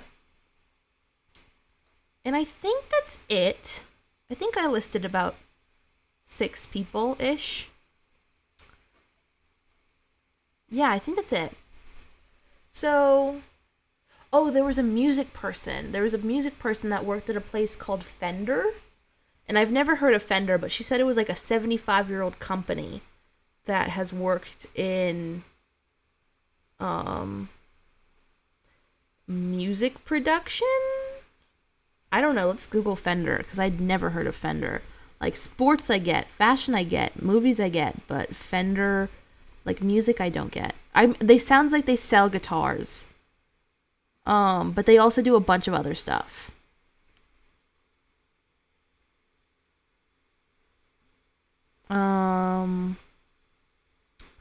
Electric, acoustic, bass guitars and stuff.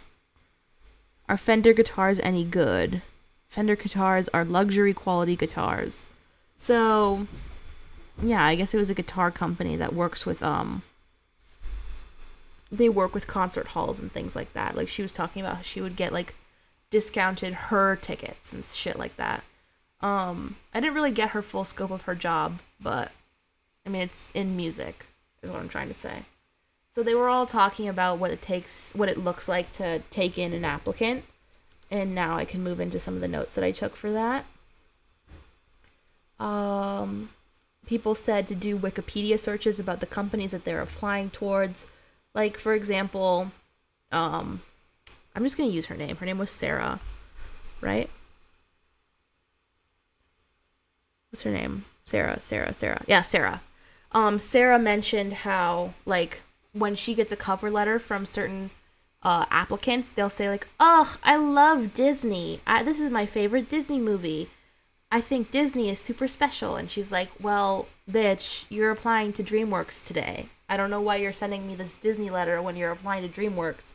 I don't know why you're telling me your favorite movie is a Disney movie. Like, we're talking about DreamWorks. If you want to talk about Disney so much, go apply to work at Disney." So yeah, that's like an example of that, is like, do the Wikipedia searches or Google searches on the companies that you're applying towards. All of these companies were specifically advocating for soft skills, like being positive, having a good attitude, being collaborative, being a team player, like promoting good work culture, Like, some examples of good work culture is like not overworking yourself, or not promoting an environment that involves overworking yourself, or not involving cutthroat culture, like being aggressive or lying to make yourself look better compared to other people. All of those things were a big no-no throughout this. They were like, we don't want people that are going to make work life more difficult. Work life is already really hard, and we need people to make it as comfortable as possible.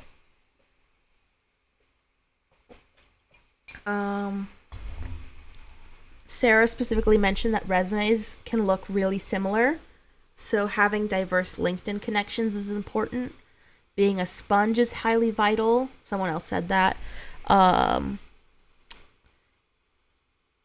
It's really important to be someone who is making connections. How can you portray yourself as someone who is ready to learn? Something to acknowledge is that passion is self-made. If you don't have an innate desire to be passionate about what you want, that can't be taught to you, and it's incredibly important to have. So if you don't have it, you've lost. You've lost, and you need to find it before you continue. This industry requires you to be flexible in a fast-paced and complicated environment, so taking things personally is a really big setback. Again, I reference back to brand history and how knowing what that is really valuable. They're reviewing hundreds of resumes. Involving cover letters. None of them mention cover letters until like the very end, but just want to reference cover letters for a second. So the recruiters were saying, why would I love a company that I'm applying to? What branch do I want to be involved in?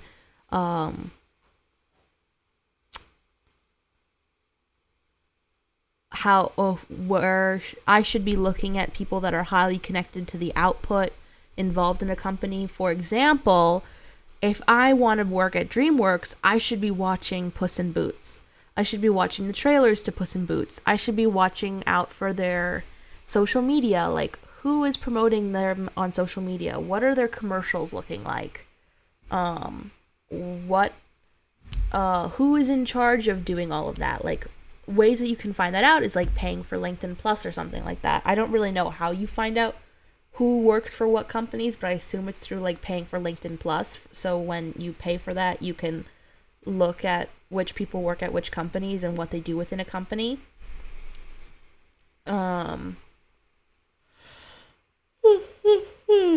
So you want to know who are the people that have your job within the company that you're applying for, and what's to know about them. You want to be able to describe how your background would make you a good fit for the role. That would be, for example, in a cover letter. Like, say, I want to write a cover letter to Dior. I want to tell Dior, like, ever since I was a little girl, I watched Devil's Wear Prada, and that movie changed my life, and I have felt really passionate about owning for me, I have felt very passionate about owning high quality pieces. I spend a lot of energy looking for silks, cashmeres, very high quality cottons, good leather, good denim from places that are second hand, because my budget doesn't have room to pay for a lot of expensive clothing, and my passion for looking for high quality fabrics and high quality fashion in the attempts to make my life be more stylish or to be more comfortable or to feel more confident is really important to me. And I think that that's really important in the world of fashion, is to acknowledge the fact that there is a lot of surplus within the fashion industry, and how to take that surplus and re-own it and reuse it, and to make yourself look fashionable on a budget, and how to give people like more insight on how to do something like that. Like, that's probably something that I would write if I was interested in working at a place like Dior, which, I mean, sounds cool in theory.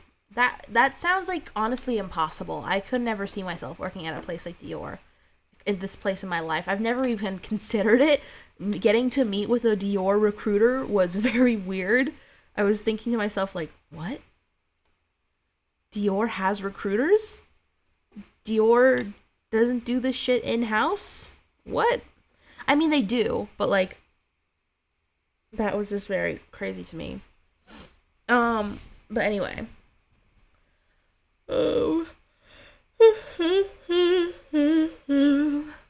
They said have questions ready. Communication is key, especially when you're remote, and a lot of these, entertainment-based jobs have moved towards being remote, and being remote is a really valuable thing within these jobs that we're looking for. Like, a lot of people value being remote, and being remote is a gift. Like, if you can find that, it's probably at, like, a really nice company, like working for sports leagues or working for Revolve. How are you going to make that experience of working super seamless? You have to communicate constantly. And in a world where communication is harder because we're farther apart, you have to prioritize it a lot more. Well, you've always had to prioritize it, but you have to really prioritize it because things can fail way easier if you don't. The guy who works with the sports teams, he specifically said, execution is key, and giving examples of how to complete your execution is important. So, if you want to film a YouTube video, how are you going to film that YouTube video? You need to explain that within your interview. Like, I don't know. Like, I think execution is important, and I think that giving examples of execution is important, but it felt very like, get it done. Be a man. I'm kidding. I'm not kidding. But it's definitely, I think, super valuable.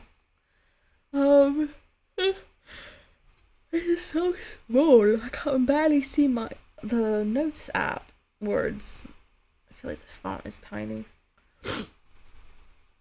Okay. He specifically mentioned that, like, the sports industry is looking for new ideas and pathways on how you're going to execute your ideas, because sometimes they're looking for, like, new ways to promote. Like, they're looking for marketing strategies on how to promote something that you're producing. Like, if you're promoting the Oregon Ducks against the San Diego Padres, how are you going to promote that to, like, your big, like, a demographic that you want to infiltrate? You could do a TikTok dance. I don't know. Ugh. I don't actually have a good answer for this. I would recommend I would recommend improv and role play of being like, I'm the San Diego Padres. I'm gonna kick your ass. And then the Oregon Ducks are like, quack, quack. I don't know. If I actually put effort into this concept, maybe I would have an idea. And maybe I should apply to work at the San Diego Padres. Why do you have to be so smart? I keep looking at this comment and I'm like, what? You know, why do I have to be so smart? Because I want to get fucking money. That's my answer. Why do I have to be so smart? Because I want people to pay me for it. I want people to give me money for being smart. I want to look like a smarty party so that people will be like, I want your advice to for my thing that I want to do, and I want to pay you money to do it. And I'm like, I can help you. That's why I'm smart. So I can help other people. And also so I can help myself get money. Because I am greedy. I just want to live, guys. I have so much debt. I have almost $100,000 in debt. That doesn't seem very smart. I don't think being almost 100,000 USD in debt was the smartest idea. So I need to really get out of my debt, is my point. I mean, I probably could if I had like some really shitty part-time job and lived with my family. I could probably pay my monthly thing, maybe. But I want to like be able to own my own apartment or like own my own home. I want to have cats in potentially California, and I want to be able to like go travel. I want to travel. I want to be able to afford being able to go traveling all on my own. So, if you call that greedy, yes, bitch, I am greedy. And I also want to love my job. So, I am greedy. Ugh. What else? Oh my god, this is so much brain stuff. Okay. So the woman who worked at the sports company, who was specifically working in data analysis, she was talking about how she specifically looks for the way people's brains work during an interview. If she asks someone a question, and like if she asks them a question of like, say you have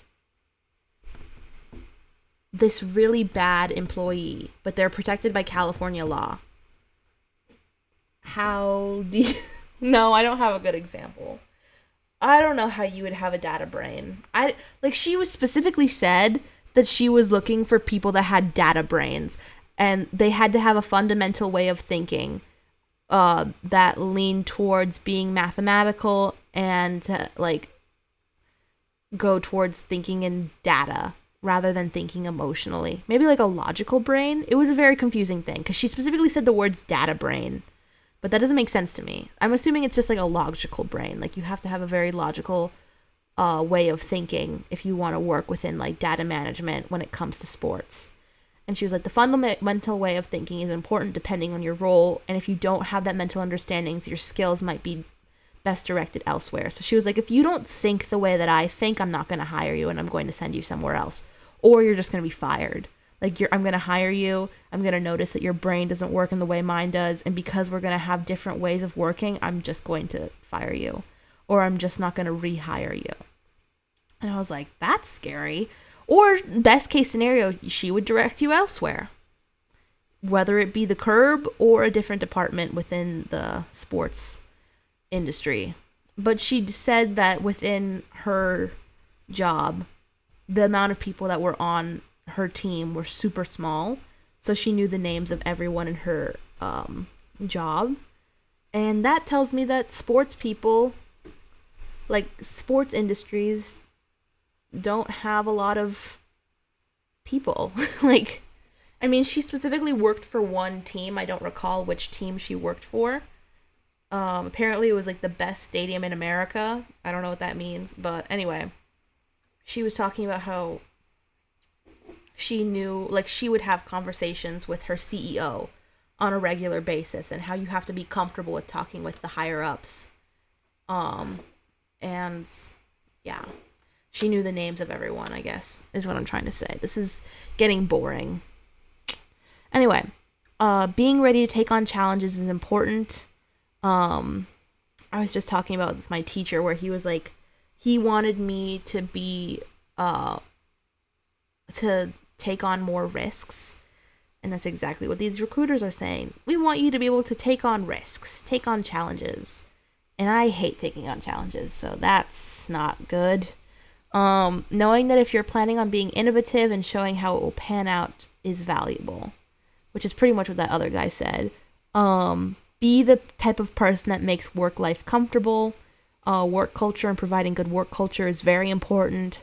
Back to DreamWorks. Okay, DreamWorks partners with NBC, and NBC looks for interns, and if DreamWorks finds good interns, they'll plan to send them to NBC, because they're very good partners. Being emotional and showing passion is very welcome to recruiters. They don't take passion for granted and are looking for people that are dedicated with love and hard work. Growing with your coworkers is something that has felt valuable to this particular Revolve recruiter. Growing with your coworkers is something that has felt valuable to the Revolve recruiter. Oh wait, I already said that. What's valuable in working in fashion and being able to see a fine line when working really hard. A finish line. she was specifically talking about like what motivates me to do my best, and she was saying like seeing the finish line of like after working 10-hour days over and over and over, being able to see like the benefits of all my hard work is really important. Which, I mean, in a way that sounds pretty privileged, but I'm gonna let it go. What's valuable in working in fashion is being able to see the. Oh, I already read these. Oh my god, I'm doing a really bad job at this. I'm crashing. Oh.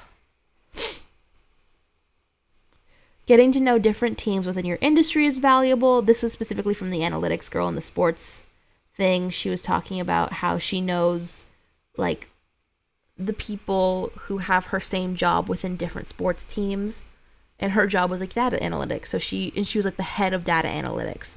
So she knows the head of data analytics for like the Green Bay Packers or the Yankees or whatever. So knowing who is your, like, who are the people that do the same work as you do within your industry is important. And is like a good connection, because you never know when these jobs might screw you over, is how I took what she said. But I think in general it's just important to have connections with people that do the things that you do. Everyone is willing to listen to a new idea. When you have an idea for like promoting a project, it won't be laughed at necessarily, and it can reach higher ups depending on how good your idea is.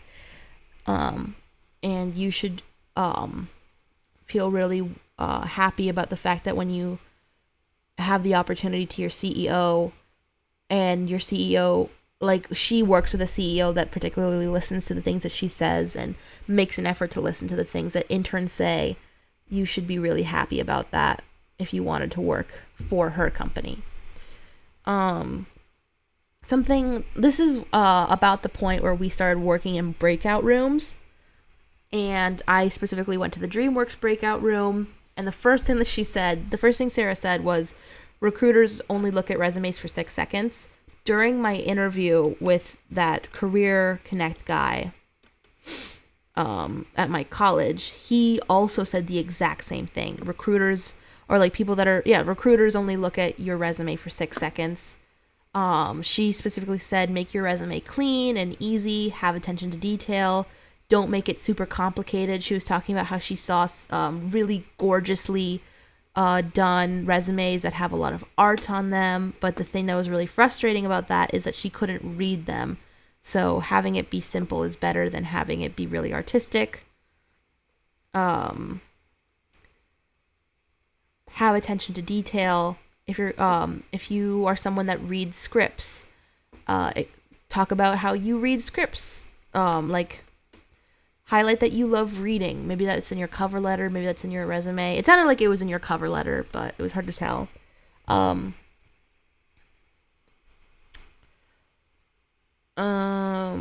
This is a question that I had for them, but I never asked. I had another question.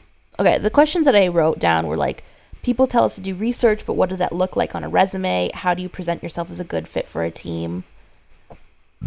A note that she made was, like, I could mention that I'm a peer script review advisor for my college. Like, I'm reading scripts for people. And I do read scripts for people, so that's a good thing to add to my resume.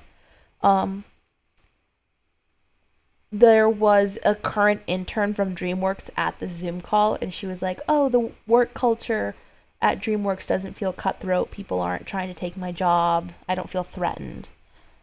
She was really advocating for the work culture being really comfortable. And then I had 2 more questions that I did get answered.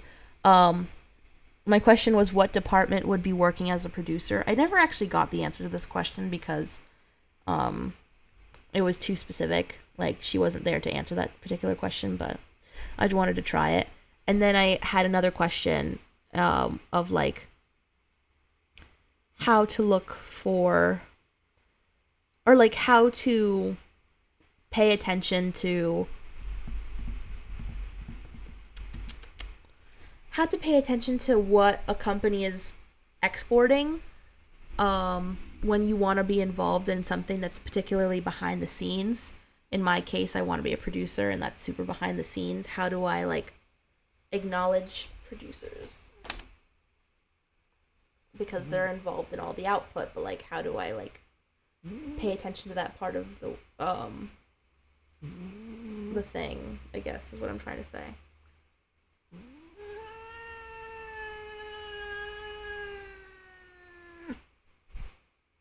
Hi. Wait, bye bye. I bit her ear. I am a greedy bitch.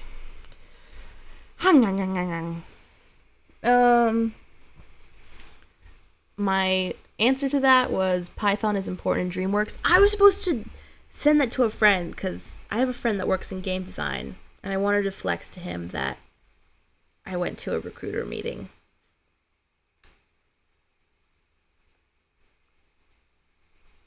I heard from a DreamWorks recruiter that they mainly work in Python.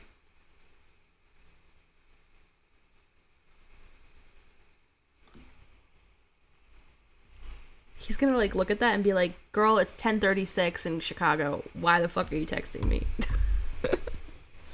Whatever. Hi, bestie.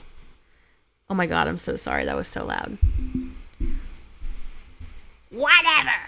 Oh my god. I'm too loud for my own good. Okay.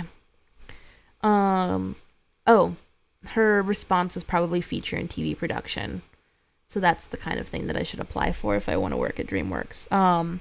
She mentioned that soft skills are super important if you're like, rather than focusing completely on output, so, like the biggest things are soft skills. I guess it's because they're not really expecting you to like deliver product. They're expecting you to be someone that's easy to work with, and then like they don't expect you to have like super hard skills. They did mention that in the very beginning, which I don't know why I didn't exemplify, because that's like a very big thing that they pointed out, is like you don't necessarily need to have the hard skills of like knowing Photoshop, knowing Premiere, knowing how to make a Moana from scratch. You don't necessarily, or like how to make a Dior fashion garment out of thin air, like, or how to, like, if you know the animation pipeline, like, you don't necessarily have to know those things right away. You just have to be someone that is easy to work with.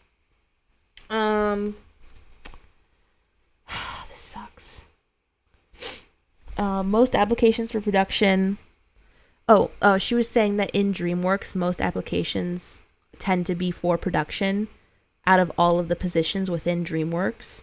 So I have a lot of competition. She said that within one day, because the internship only opened up yesterday, so the end line of the applications end like March 10th or something like that. But within the course of 24 hours, they've already had 1,000 people apply to be a production intern, which is very competitive and very scary. Makes me very sad. I should really apply for a lot of internships, I guess.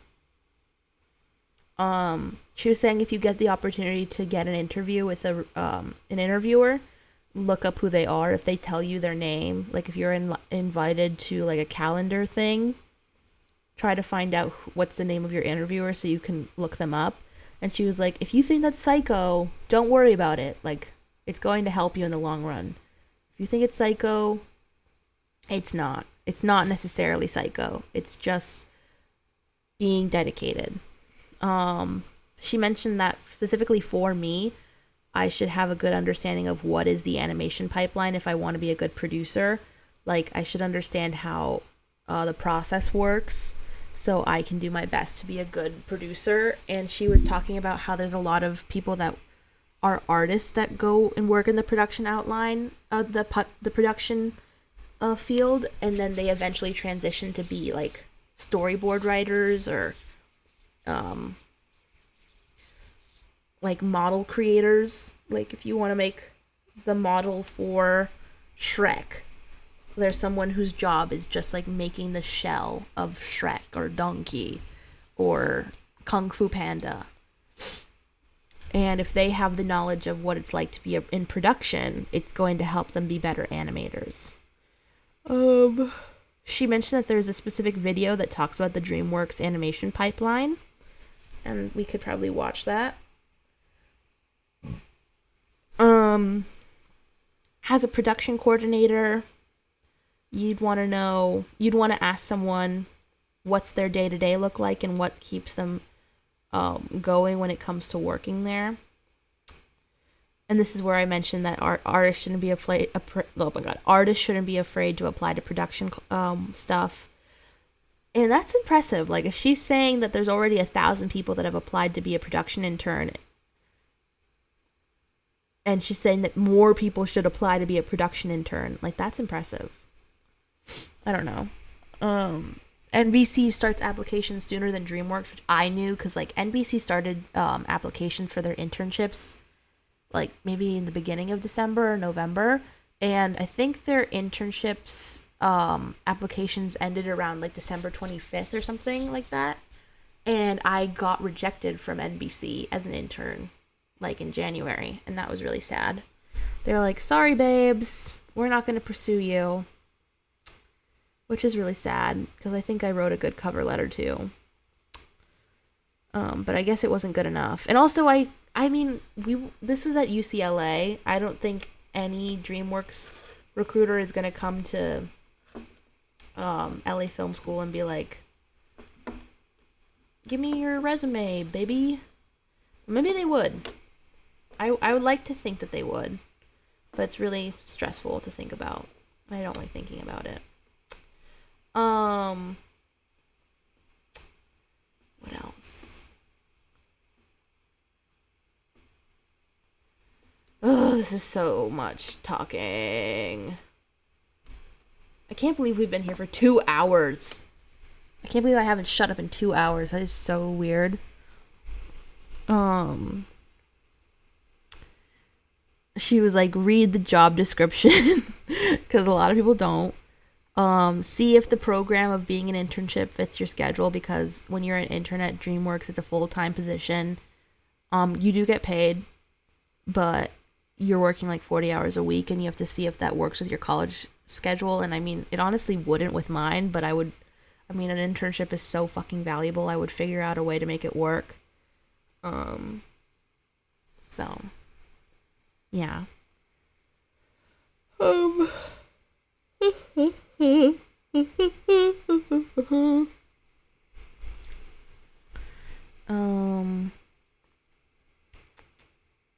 God, this is so much.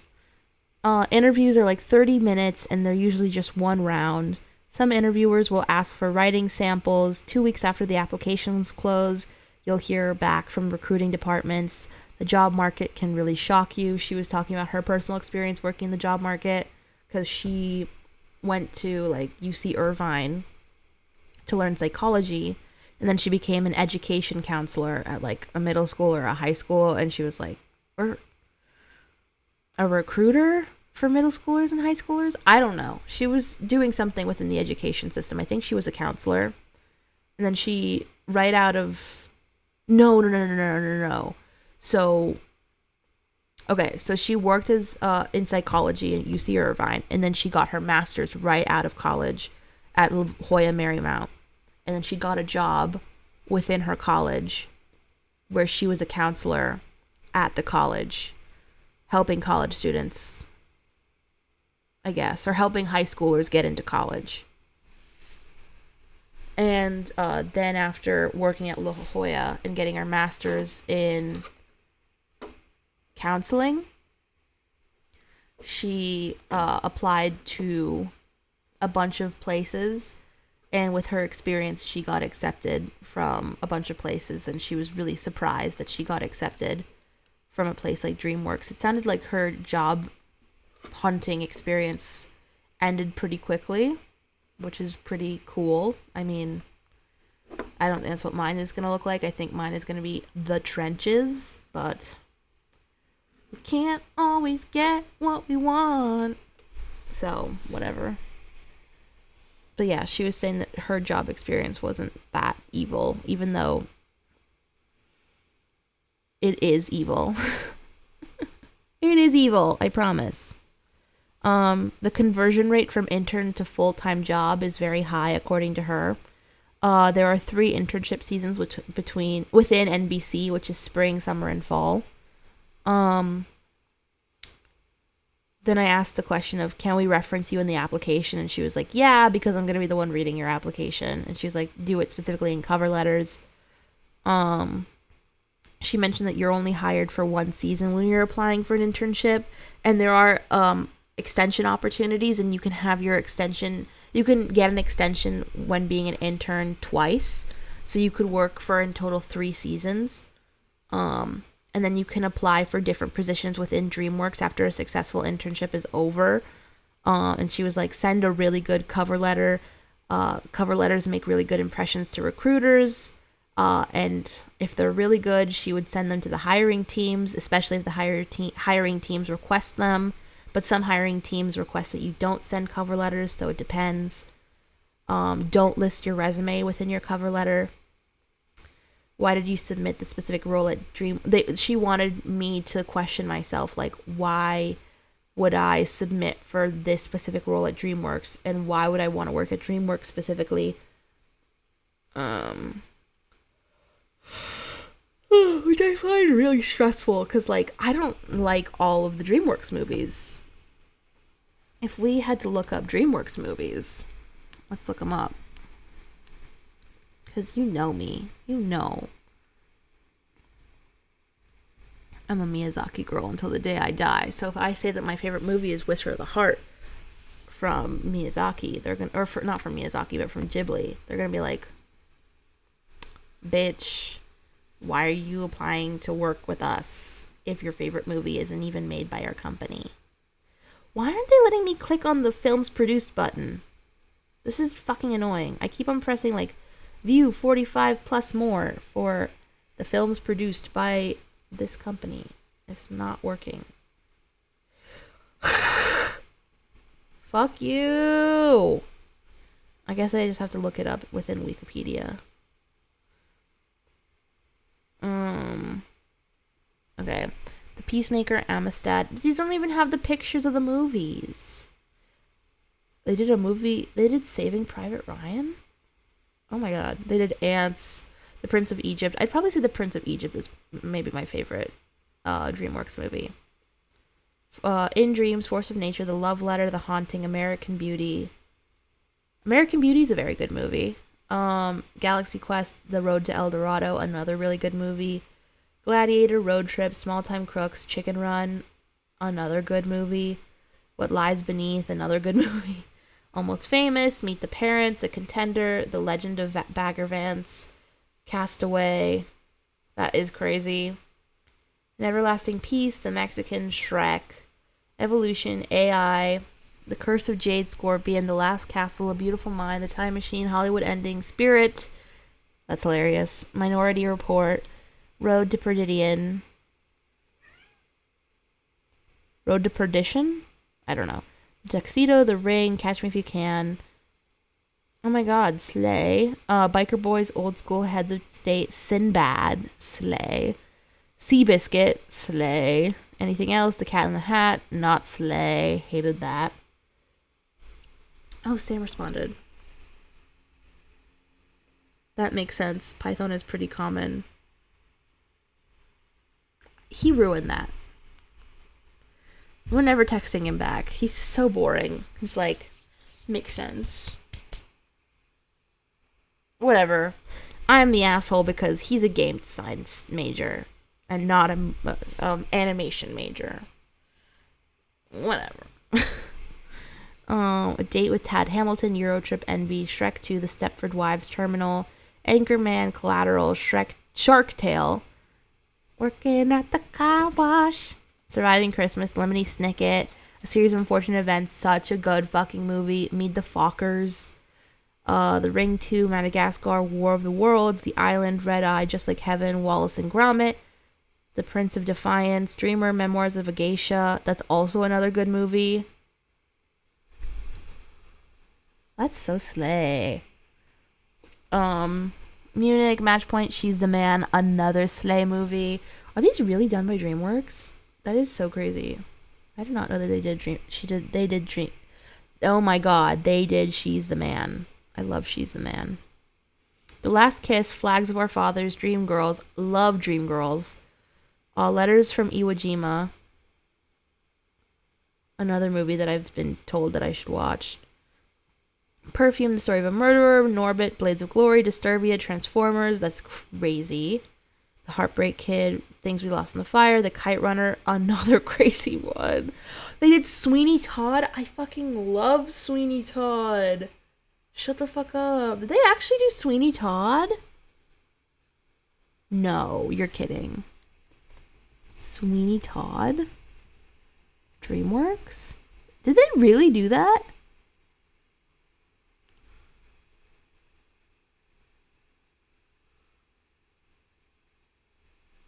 Did DreamWorks make Sweeney Todd? News, DreamWorks greenlights the Tim Burton Sweeney Todd. Oh my god, if I ever work for fucking DreamWorks, I'm gonna say Sweeney Todd, The Prince of Egypt. God, they have a lot of musicals under their belt. That is exactly what I want to do. I want to, like, I mean, there's so many things that I want to do. Like, if I could, like, there's so many things. If I had to pick, like, my top things that I would love to do, I would love to work on a show like Keeping Up with the Kardashians, or like something of that level of drama that feels super professional. I feel like the Kardashians feel like a very interesting mix of incredibly toxic and horrible to work with, and also super professional and great to work with because they have so much money.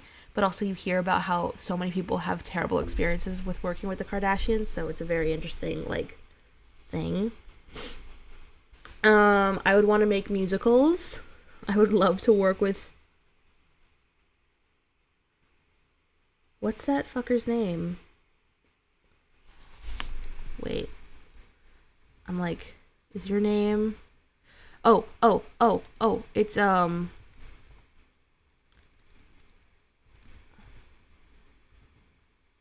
it's John M. Chu. I want to work with John M. Chu because he's the current guy that's doing all these musicals right now.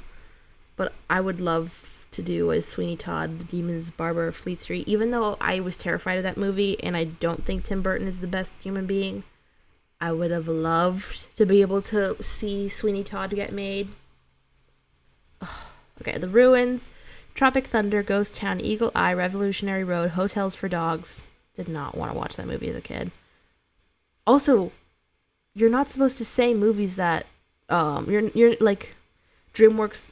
The DreamWorks recruiter was like, "Oh, I love Nickelodeon. This is why I love Nickelodeon." She's like, "We're not Nickelodeon.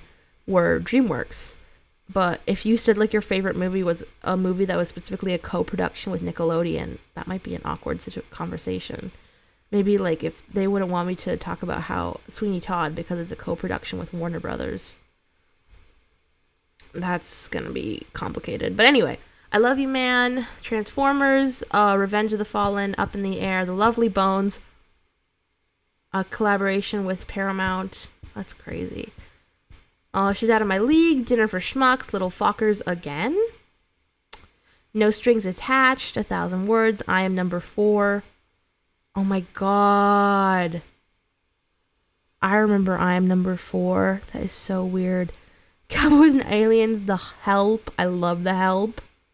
That is so crazy. Fright Night, Real Steel, War Horse, People Like Us. Oh my god, this is so weird. What is Reliance Entertainment? I've never heard of them. Lincoln. I loved watching Lincoln when I watched it. The Fifth Estate, Delivery Man, Need for Speed, The 100-Foot Journey, Bridge of Spies, The Light Between Oceans, The Girl on the Train. Wow. Office Christmas Party. I actually loved Office Christmas Party. Right? I think. Doesn't this movie have...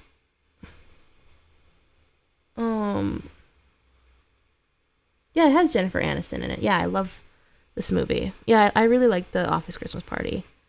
It has The Ghost in the Shell. Thank you for your service. Oh my god, is that Miles Teller? That is crazy. The Post. Wow.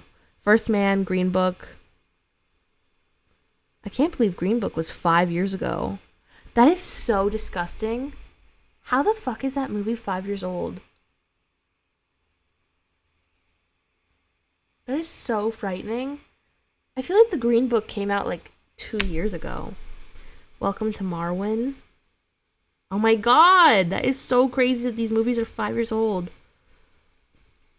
1917, The Turning, The Trial of Chicago 7, Oslo. There has not been a lot of animated movies. They haven't even fucking mentioned How to Train Your Dragon, which is very confusing. Have they mentioned How to Train Your Dragon? No. What are we reading? What is going on?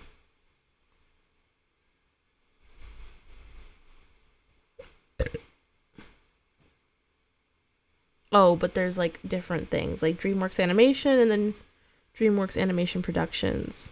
Who did The Prince of Egypt? DreamWorks' first traditionally animated feature film, The Prince of Egypt. I love The Prince of Egypt. My question is, who made Joseph the King of Dreams? Oh my god, I'm not typing anything down. Do you guys remember that movie? That was like my favorite movie as a kid.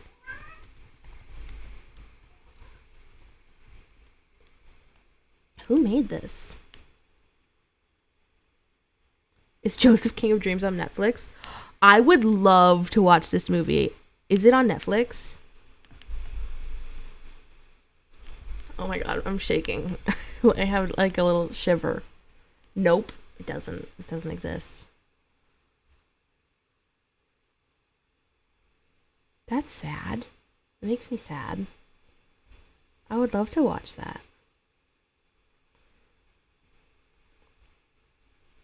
Aww. Why does it say remind me?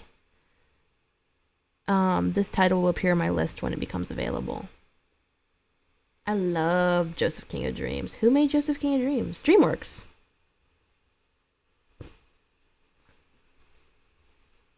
It says on the TV cover, Joseph King of Dreams. Oh my god. I don't think they're ever going to bring it back, though. I don't think they're ever going to bring back their Jesus phase. Their Jesus phase was very slay. But I think that the world has not called for Jesus to come back. Even though, like, I think that they could do it. I feel like if you wanted to tell a story from the Bible and animate it, it could maybe do a good job. But at the same time, it's definitely tricky ground. But I loved these movies when I was a kid. Like, if there were, like, movies of the Quran and the Torah, I would watch the shit out of those movies. Like, I don't know anything from the Torah. I don't know anything from the Quran. I know, like, the Old Testament and the Torah are similar.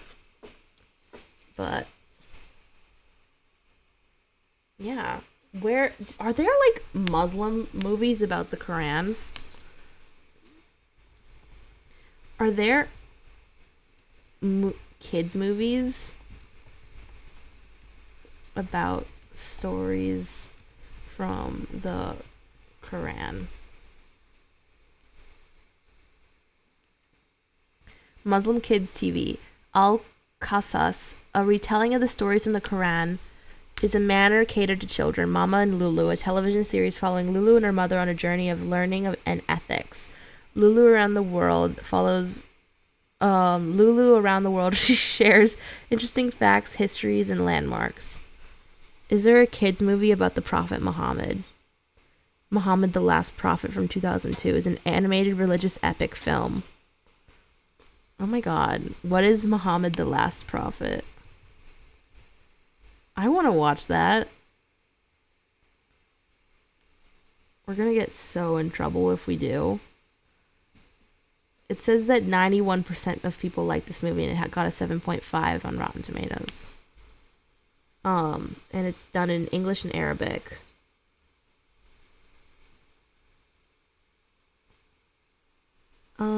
It doesn't look super duper animated though. The animation that I'm looking at looks like freaking like Math Rats. What's that? It looks like some really bad Disney Channel show. And then the rest of it looks like hand-drawn illustrations. I don't know if the Middle East has really conquered animation. The only Middle Eastern thing that's coming to mind, animated movie-wise, is The Breadwinner. And that was made by like a Scottish production company. And I liked The Breadwinner a lot. Come on, Middle East. Give me some stories. You're in like the Holy Land. Give me some stories with the Holy Land. I don't know them. I'd love to hear. Okay, the list of DreamWorks animated productions. So we've got Ants, The King of Egypt, The Road to El Dorado, Chicken Run, Joseph King of Dreams from 2000, Shrek, Spirit, Sinbad, Shrek 2, Shark Tales, Madagascar, Wallace and Gromit, Over the Hedge, Flushed Away, Shrek the Third, B-Movie, Kung Fu Panda, Madagascar, Escape to Africa, Monsters vs. Aliens, How to Train Your Dragon. Love that movie. Shrek Forever After, Megamind. Thought that was slay. Like, I thought that Megamind was so camp. Kung Fu Panda 2, Puss in Boots. Madagascar 3. Oh, I don't like Kung Fu Panda way more than I don't like Puss in Boots. Kung Fu Panda is not my babes. Not my girl. Rise of the Guardians. I didn't watch it.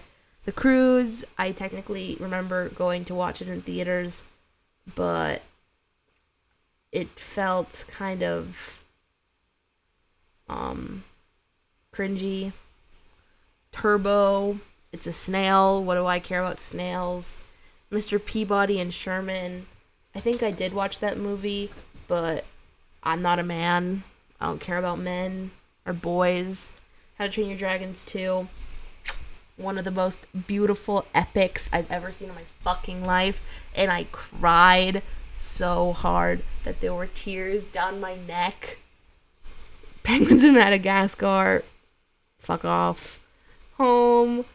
I don't know. Kung Fu Panda 3. No thank you. Trolls. I was a little bit too old at this point.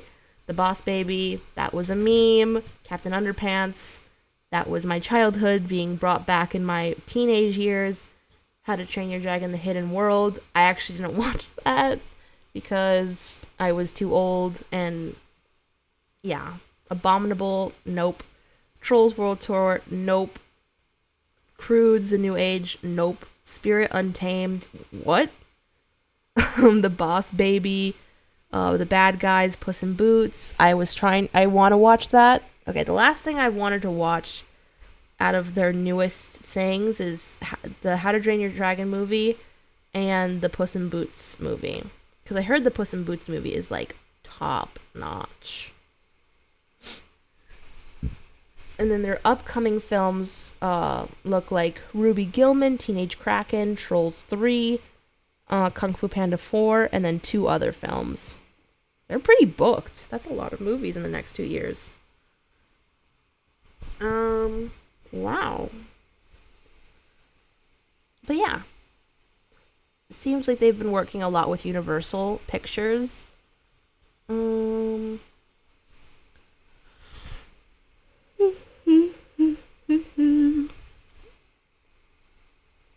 shake it up, what you gotta do. You're gonna give it all, give you life that you choose. If you're coming out, say out of eyes. You gotta live it big time. Oh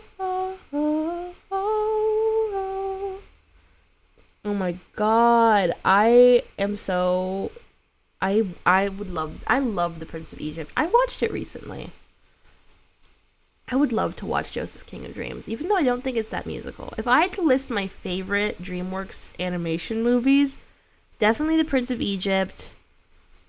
I think some of the music in El Dorado is pretty good. Okay, so The Prince of Egypt. How to Train Your Dragon 2.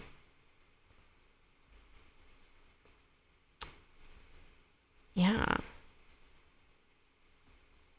It's hard. This is a hard one. Yeah, How to Train Your Dragon 2 and The Prince of Egypt. Oh, they changed the animation for Spirit. It's just not the same. It's not the same. Is Aiden Ross done? I'm so sick of hearing about Aiden Ross. Aiden Ross is one of those people that I'm very not interested in. Ooh, my advisor emailed me at 8:30 p.m. I feel so sad for him. He said, Juliana, very productive meeting today. Slay! Thank you for your praise.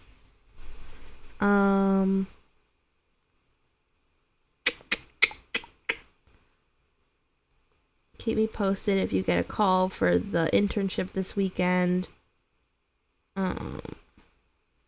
So yeah, let's hope I get that internship.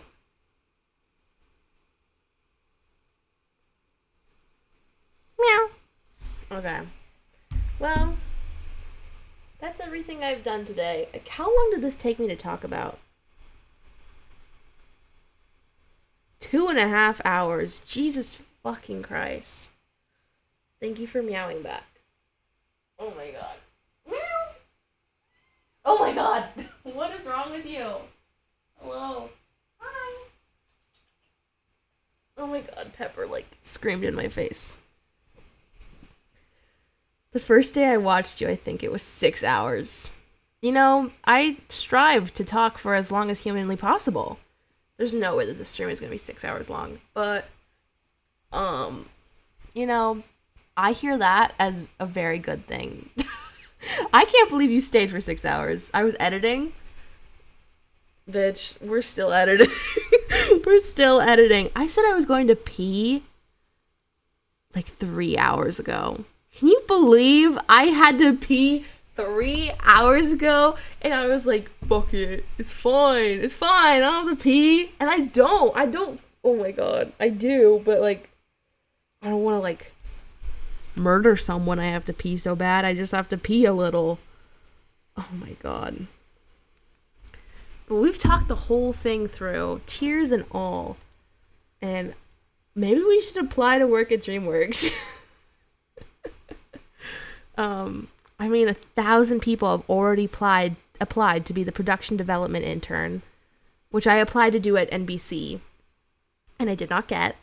There's another public relations, there's a PR intern, which looked interesting, and there's a TV development intern, which seems to be close to what I'm doing. And I guess I have to read the descriptions, which doesn't sound fun. Feature development intern. I would love to be a feature development intern. We should look that one up. Oh my god, let's close the Wikipedia thingies. So the available opportunities are visual department, image at vinyling, story, feature / TV, business affairs and legal, current preschool series. I don't know what they mean by preschool series. Of development, employee engagement and events, human resources, marketing, music, publicity, software engineering, talent relations and casting, and technical direction. The trainees gain hand-on experience from a television or feature production while learning from award-winning artists. In addition to working directly on an actual production, trainees are exposed to a strategically designed, comprehensive curriculum taught by industry and studio professionals. Directors and artists mentor the trainees this full-time paid 12-week-long immersive program. Hi, hope you are well.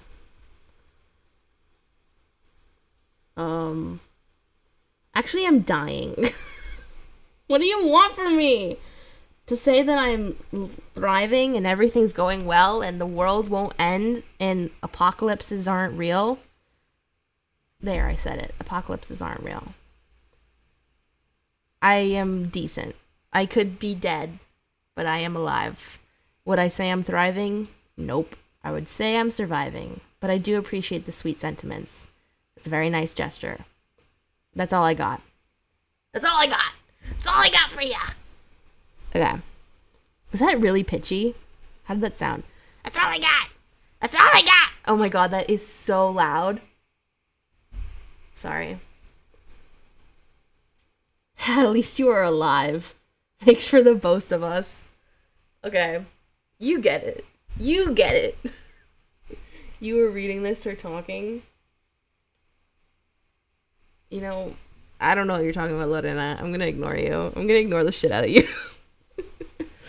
Which offered an annual basis. Okay, anyway, the trainee program exists within DreamWorks. And you know what? Who knows if they'll hire me? Here's the thing that I want to know. I was too scared to ask this question because I had already snuck into a UCLA event. But I just really wanted to ask, like, does it matter where I go to college? Do they take that super seriously? Like, UCLA is a slay college. If I say that my college is fucking my college, do you think they're going to be like, oof, this isn't that cool? It's just not that cool that you went to this college. I don't know. Careful, karma. Stop! Don't threaten me with karma. Karma's so real. I already am like a difficult person to be around. I don't want to be threatened that karma is gonna get me. Because karma will get me. Karma does get me. Karma is my boyfriend. Karma is a god. Karma is the breeze in my hair on the weekend. Oh my god. Karma is a queen. Karma is the guy on the screen. Karma's coming straight home to me. No one around me cares what college I went to and vice versa. That's slay. Tell me more. That's exactly what I want to hear. That's exactly what I want to hear. Because I'm still in like stupid Bay Area dumb phase where it's like, if you go to Stanford, you are higher than thou, and you're going to become the president. And I just can't not get that out of my mind. Especially, like, I read Michelle's Becoming. She went to fucking Harvard. All these cool people, all these Gaslight Gatekeep Girl Boss people, they went to really good colleges. And I'm like, do I have to go to a really good college to be a Gaslight Gatekeep Girl Boss? I agree that it doesn't matter that you get a good education. I would like to think that I am getting a good education, but you never know. You never know. You really have to look up a lot of stuff within my college. I feel like I was talking about this with one of my classmates. I was like, oh, he was taking a color grading class because he's a cinematography major.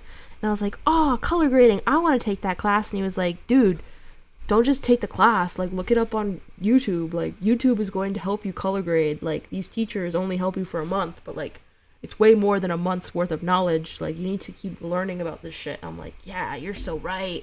I should learn about color grading and look at it on YouTube. So, there's so much stuff that you don't learn in college and you have to find other places, and I'm a grumpy little fucker about it. Okay, we have to move on. In a way, we could keep looking at these jobs.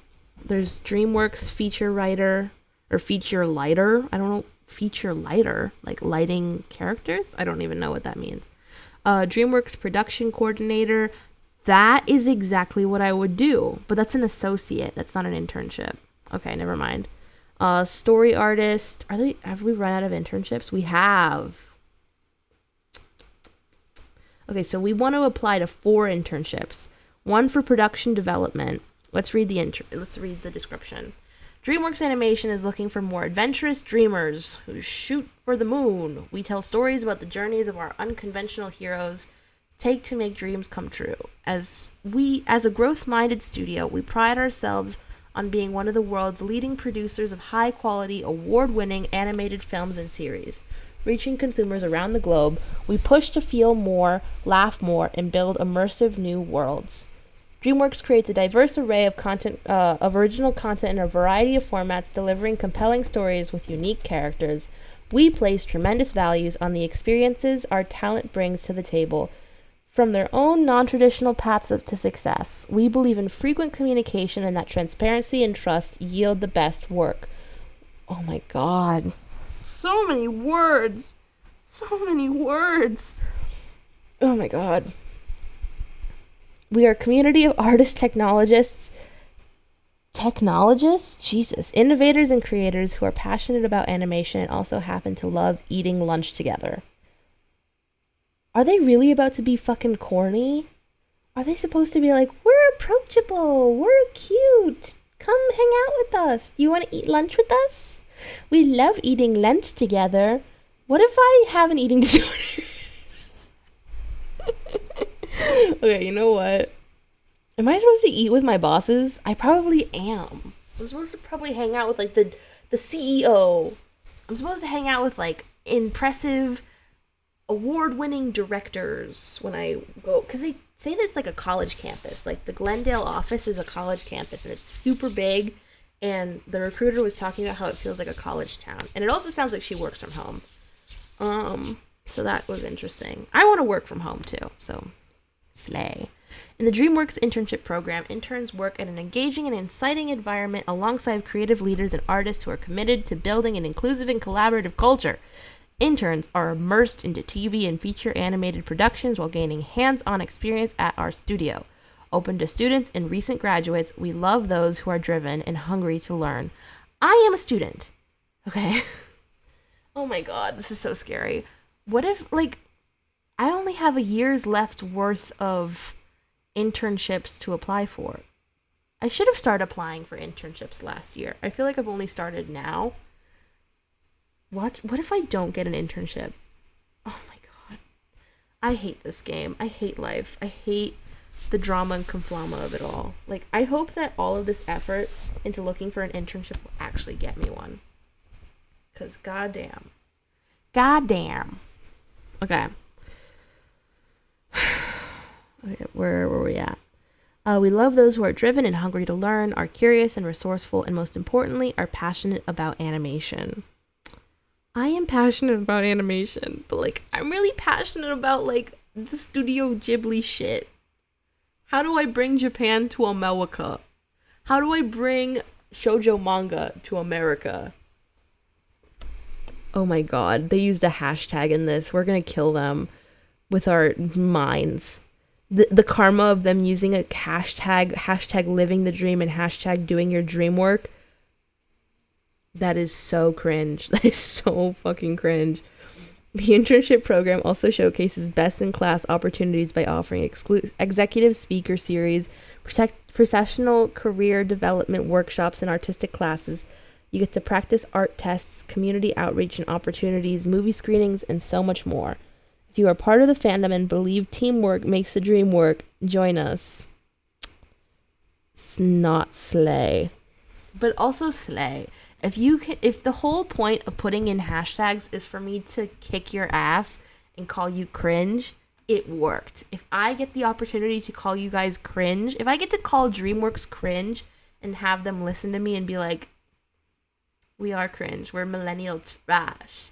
Like, if they can play along with the game, that is slay. Okay, anyway. Applications close March 10th at 11:59. Programs dates from June 20th to August 25th. The time commitment is 40 hours per week, and it's either hybrid or remote. Responsibilities. What would you say or do here? The character effects department at DreamWorks Animation is responsible for both the setup and the shot simulation of cloth, fur, hair, foliage, feathers, props, and other simulations necessary on various projects. The character effects production department team oversees and maintains the common CFX workflows. What's CFX? Is this a good thing for me to apply for? Probably not. What is CFX? Animation. Access Studios? Okay, CFX is like computer effects. Oh, it simulates what's happening with fur and hair and cloth and fabric. Interesting. So they already said it in the title, but okay, whatever. The character effects production development team oversees and maintains the common CFX workflow and tools used by all productions, with members specializing in artistry, engineering, and pipeline. Oh my god, this fucking animation pipeline conversation is going to kick my ass. The goal of the CFX production department internships will be to introduce candidates to the studio setting and involve them into the development of tools for CFX shop productions. I don't think this is what I can do. It talks about the basic qualifications about being someone who's getting a bachelor's. You must be 18 or older. For a remote internship option, you must have an equivalent of like a computer and headphones and a stable internet. For hybrid, must be willing to work in Glendale. I'll work in Glendale. Desired qualifications is having computer animation software such as Maya, Houdini, experience with Python. The hourly rate is $16.50. God damn, that's not that fucking high. I don't have any familiarity with C++ or Maya or Houdini, so yikes. Okay, so this is not the one for me. I shouldn't apply to this. Okay. Let's read the responsibilities. Okay, so this is for public relations intern. Coordination of media opportunities and press relations, develop written materials and reports. I feel like this might be slay because I love pop culture. Maybe my pop culture knowledge would help me with this. Okay. Anyway. Develop written materials and reports, coordinate daily and weekly press breaks for the studio, pull clips and stills for distributions to press, assist with logistical planning and execution of PR. Desired qualifications, strong computer proficiency, including knowledge of software like Microsoft Word, Microsoft Excel, Photoshop, Gmail, and Adobe Acrobat. I can do all of those things! Fuck yeah! Okay, having a curiosity about entertainment, publicity, marketing, and media relations. Experience in programs like Muckrack, and or Critical Mention is a plus. I have no idea what Muckrack is. Communications background preferred. Fuck. Current class standing or of junior and above. I am a junior. Okay, that one looks a little dodgy. What is Muckrack? Has anyone heard of Muckrack?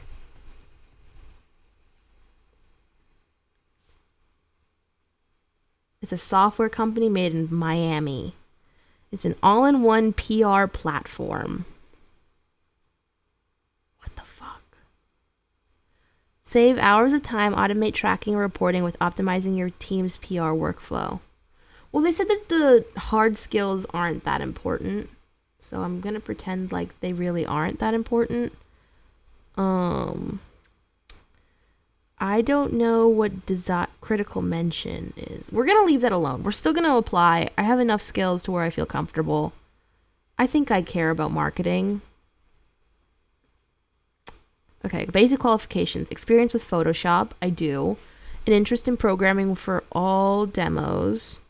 Wait, so this is for TV development and current series intern. An interest in programming for all demos. Ability to transcribe recordings of meetings.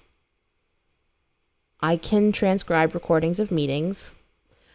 I actually really could do that. That's so slay. I could do that. Okay, strong writing, communications, and presentation skills. I have those. Okay. Pursuing an associate's bachelor of something, or to be a recent graduate. Must be 18. Must be willing to work in Glendale. Authorized to work in the States, must be willing to adhere to all COVID things. Curiosity about animation. Knowledge of programs like Word and PowerPoint. I can do that very well.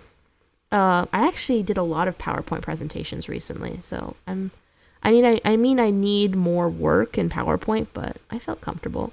knowledge of programs like Excel, movie editing, video editing software, and Photoshop.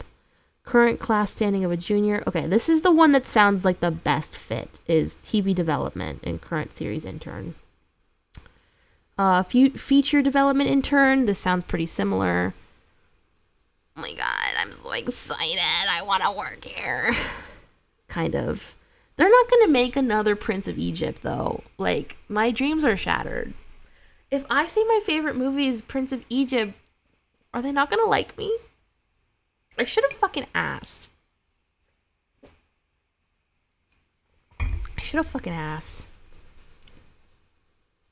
Like, they were just like, we just don't want you to say that your favorite movie is Wizard of Oz. Please, just don't say that. Okay, desired qualifications. Familiar with Google Suite and Photoshop experience. And this is for the feature development intern. Those are only 2 things. Okay, a cover letter is a crucial part of the submission process for this internship to showcase writing style. Okay. There's really not a lot of desired qualifications for this. I have to submit a cover letter, and I must be willing to work in Glendale, and I can work with Google Suite. What is Google Suite? Okay, responsibilities is the goal of the internship will be to gain an appreciation of the development process and how to get a development department function within a studio environment. The intern will work closely with the departmental representatives on various tasks, including project research, script coverage. I actually want to do script coverage. I like script coverage a lot. Writer's list and competitive tracking. I love script coverage. Give me more. I would love to do script coverage. I am so bossy. I am such a bossy motherfucker. What the fuck is the Google Suite? What is Google Suite? Help me out.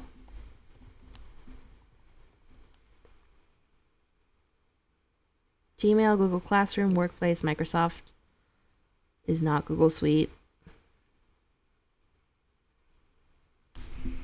Something about me stinks and I just showered, and I hate that for me. I hate that so fucking bad.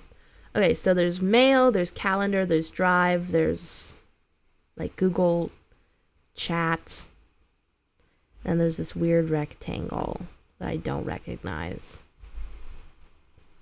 Okay, well that sucks. What are the products? Okay, so Cloud, Meet, Docs, Sheets, Slide, and Chat. I know how to do all of these things. I'm a little dodgy with the calendar, but I have used Google Calendar. I've used all of these things, even though I prefer Microsoft more. You know, there's no way I can get them to change their minds on Google Suite, but whatever. Okay, where in Glendale? How close am I to Glendale? Okay, that's not that far. I never know where I live. I'm like, okay, I live there. It's not that bad. Oh my god, if I could drive to Glendale to go to work, the world would be a better place. Oh my god.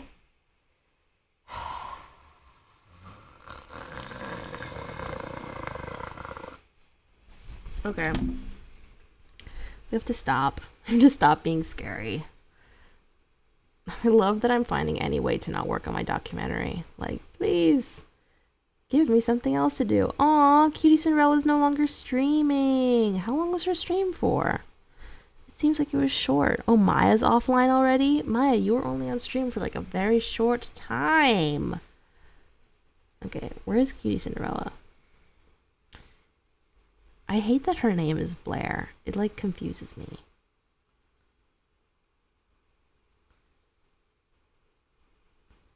So she streamed for 3.5 hours. I wonder if she got all of her hours for the month. Because she said she needed like 75 hours per month. Let's read her schedule.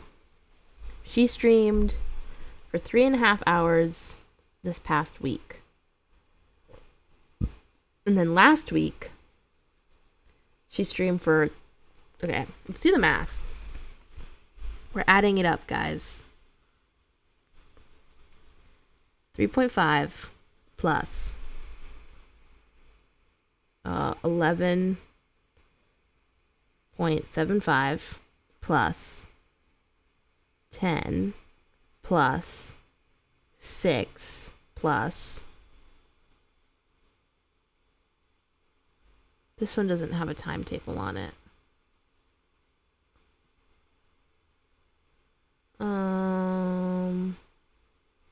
Yeah, it doesn't have a timetable. Why doesn't it have a timetable? This one was 4 hours.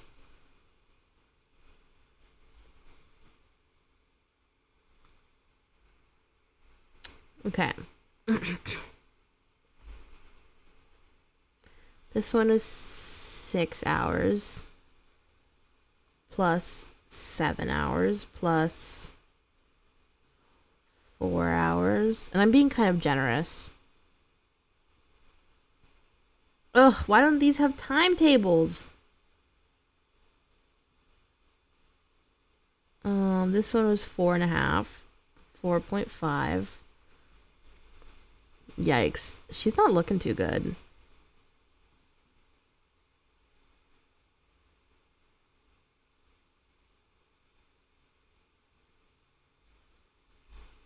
This sucks, the way that this is working out. Okay, let's see.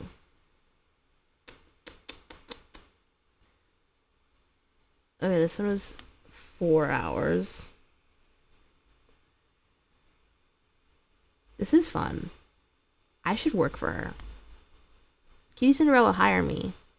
For what? I don't know what. Just be my friend. Okay. Plus 3.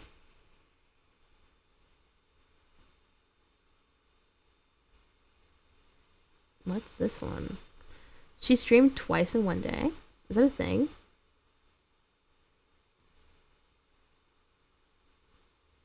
And then she streamed for 5. Okay. I think she only has to stream for 75 hours, so she might have made it. I think she made it.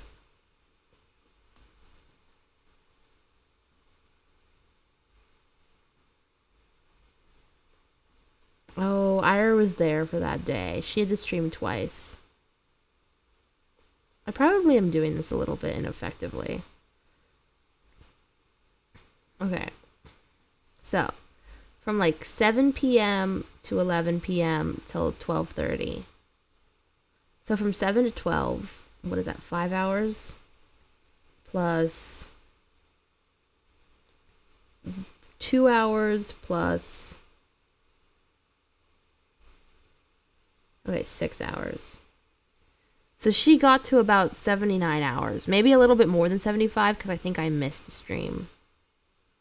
I think I missed a couple streams. Like, I think I missed this one, which was an hour. I think I missed this little thing, which was 2 hours, I guess. From 9 a.m. to 11. That's one. So I think she streamed about 81 hours. I don't know how many hours she's supposed to stream per month. I think it's 75.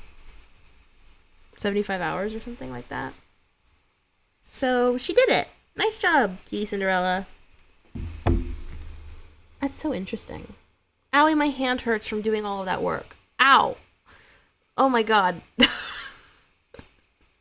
Drama queen. Drama. The drama. Ugh. Okay. Anyway, I was looking at these Raycons. And I was like, do I buy them? Do I do it? I used to be a very big Raycon stan. I specifically saw these green Raycons where I was like, I want the green Raycons, but they're not promoting them, so I don't see them. I don't know where they are. Green. And they were like in the shape that I like. Ooh, these are cute. I don't see any green Raycons. And they're like in a very ugly green. Yeah, these. Here, let me show you. The fitness earbuds on Raycon. I think this also needs to be edited. Oh my god, OBS is freaking out. Oopsies, don't do that. Oh, wait. Have my desktop view be above that. Boom! I was looking at my footage and I was like, there was this weird box right here that looked weird. Okay. These. I saw these being promoted on Cutie Cinderella's stream and I was like, what's going on? I've never seen those in my life. And yeah. That's it. They're kind of slay. I don't like how purple they look. They look like a dragon egg. They look like they belong to a dragon. And I think that's a little weird. Do you think they have them on the website still? Nope. Well, we tried. Bye-bye. Let's see. Hassan. I don't care that his name is Hassan. His name is Hassan. Look at that. Wait. Copyright strike today or nah? Copyright. Why is there always something? There's always something. Heaven. Los Lonely Boys. Where? What is heaven from Los Lonely Boys? There's always something. I don't get it. Do I even know what that is? We're gonna listen to it now, because, like, we're gonna listen to it while I have my headphones in. What the fuck are they talking about? This is ridiculous. They're fucking lying. There's no way I know what this is. You're not gonna be able to listen to it, because we're not gonna get copywritten again. Actually, wait. My recording might fuck this up. This might, I don't know. What is this? I'm not. Oh. Maybe I did. This song sounds familiar. The song is actually slay. Damn. Okay, that song is slay. 43 million views. God damn. I don't remember listening to this song specifically. But if they say I did, I just must believe them, don't I? But, like, goddamn. When? Like, we have to listen to the content found. When? Guys, stop accusing me of things that I don't remember. I feel like Gabby Hanna. Stop accusing me of things I don't remember. I don't remember when it happened. It literally happened a minute before the live stream ended. That is so evil. Why is this taking so long? Can we just, like, look at it somewhere else? YouTube's, like, creator space is so annoying. It is not nice. Not nice.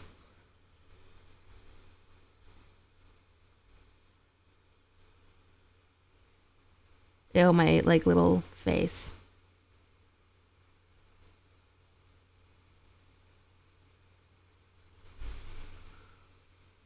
I was literally watching things on my phone. I was watching things on my phone, like Instagram reels. God damn. I was listening Everywhere You Go. I love RuPaul. That is so fucked that they can clock you for the, like, quiet little music. I was just, like, on Instagram minding my business.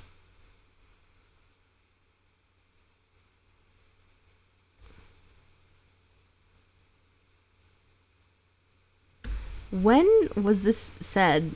It was at, like, fucking 45:45. 3:45:45.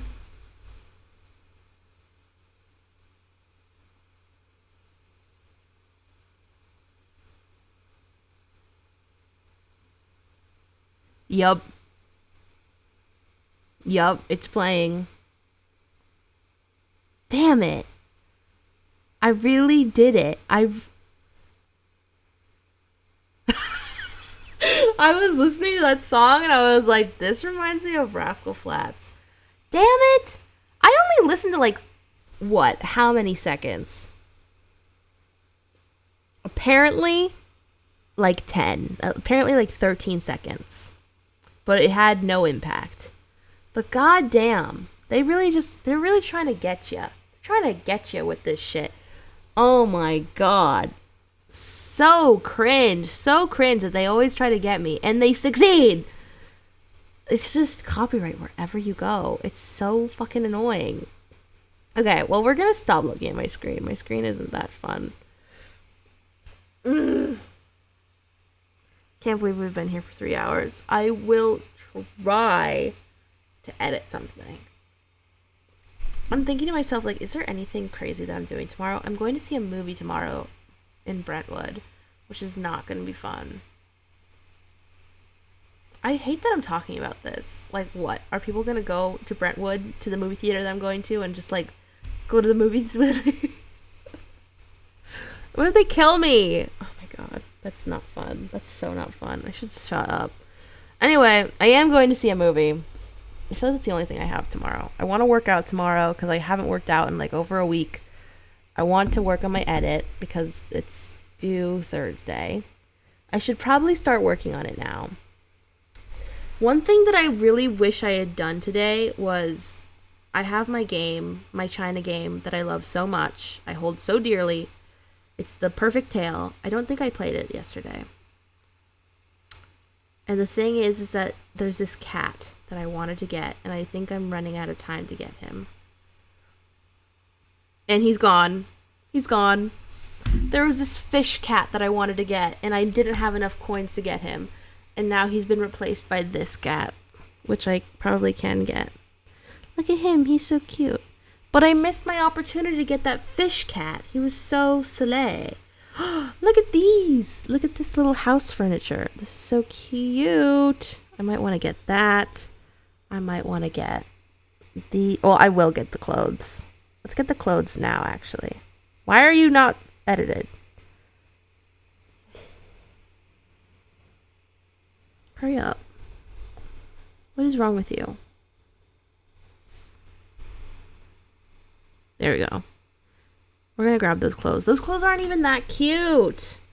We're going to grab them. We're going to pay for them now.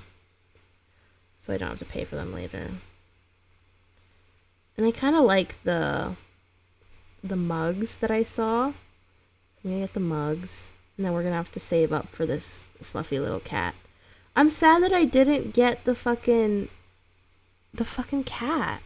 I wanted that cat and I didn't get it. And like other people, I didn't have enough fish for it, but it's just sad. And then these are the March exclusives for the month. Look at them. Oh, you can barely see them.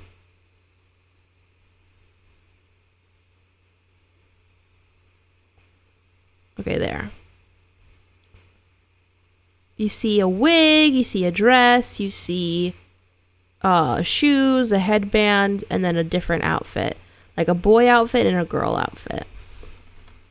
So yeah, that's the stuff that I have to work on in my game. This was an outfit that I won this season. Look at my little wedding dress. Oh my god, stop! What is wrong with this fucking camera? To cover my face. But I need to see what's going on at the same time. Stop! Do you see it? Beautiful. You see my little wedding girl. Look how cute I am. I'm a little wedding bitch. So, yeah. The thing that I will say is that this game has kind of slowed down with its production.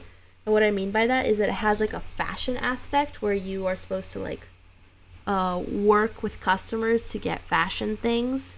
And there's 10 chapters to that. And then there's like 4 arcs within a chapter. And they haven't updated the fashion arc in a really, really, really, really long time. Like I could say like maybe a year or something like that. So that's pretty annoying. They don't update like their story mode that often. Like maybe they update it like 5 times a year. But A chapter is usually done within an hour. Like, it takes like an hour of work, maybe 30 minutes of work, and then you're out of it. So yeah, those are the things that matter. I want more outfits that I have to earn through story mode, and I want more chapters for story mode. They have these chapters, but you have to pay for them with money, and I don't want to do that, so yeah. And I also think they steal my information. Like, there's like a question where it's like, would you like us to take your information? And you can say yes or no, and I'm pretty sure I said yes instead of saying no. But one thing that's really annoying about this is that it's a very isolating game. I feel like whenever I show it to people, no one ever wants to play it. I showed it to my best friend. She doesn't play it. She has another game that she plays. I showed it to my sister. She plays the same game that my best friend plays. And I don't want to play that game. It's like, it's very similar. It's like some cat. It's Dear My Cat. And I don't want to play Dear My Cat, is my point. Look at this. This is a photo that's been in my timeline today, like your iPhone memories. I don't want to show my location. This photo was back in the pandemic. And it was for a meditation website where I was modeling for a meditation website.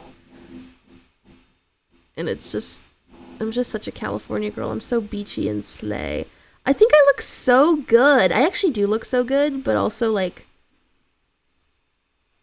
it's so awkward to think that this is me. And my eyes look blue, which is not good. I don't know why my eyes look blue compared to my pinky cheeks. Look at how blue that is. I don't know where that came from. But also, you look, I think it must be from my outfit. My outfit must have been the issue. But you look at my neck, and my neck is, like, green. Like, I don't know what happened. It's that COVID-ish. I'm pretty sure I was wearing foundation all over my face, so I don't know why. Like, it must be the shadows of something, but it just looks awful. But anyway, that's my story. I don't have anything else for today. Oh my god, I was on my phone for 16 hours. No! Have I really been on my phone for that long? I've been on my phone for 17 hours today. My daily average is 16. Shut up! Shut up! My daily average last week was like 11 hours. Stop saying that. That makes me so sad. So apparently I was on my phone way more yesterday. I was apparently on my phone for 24 hours yesterday. And then on Sunday I was on my phone for 8 hours. Damn it. It says that I was on YouTube for 11 hours today, guys. If I'm supposed to get a job anywhere in this world, it's supposed to be on YouTube because of how many fucking hours I spent on YouTube. Like, I spend as many, like, the fact that I'm double fisting doing my lecture, how the fuck did I listen to YouTube for 11 hours? I literally had lectures and meetings. That doesn't make any sense. It doesn't make any sense. I was busy. How did I spend 11 hours on YouTube today? Like, that doesn't, what the fuck? What the fuck is that? But whatever. We're gonna leave it alone. We have to get out of here. I have to get out of here. We talked about the workday. We chatted about what happened. When it comes to my edit, I promise it'll get done. Tomorrow I'm gonna work on it. I said that I was going to go to the gym on Monday and then edit, and then that ended up being a very sad day. I think that tomorrow I should go to the gym. Because I need to get my mind off this fucking edit. And then I should write this in my calendar, because it's not going to happen unless I put it in my calendar. Tomorrow is the 1st of March. Come on, besties. Okay, go to the gym. What time are we going to the gym, guys? Let's go at like... I wake up at about 6 in the morning. And I don't get out of bed until 8 or 9. I think we should get out of bed and go to the gym by 9 a.m. Drive to the gym. Go at 9 a.m. And then I'm going to write the address. Not that I know it. No! Oh my god, I used to go to the gym in like fucking Calabasas, and I'm never doing that again.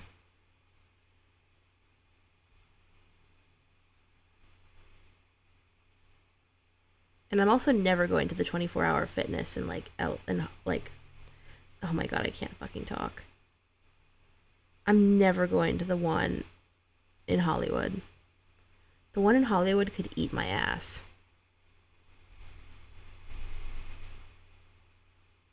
Hey, where are you?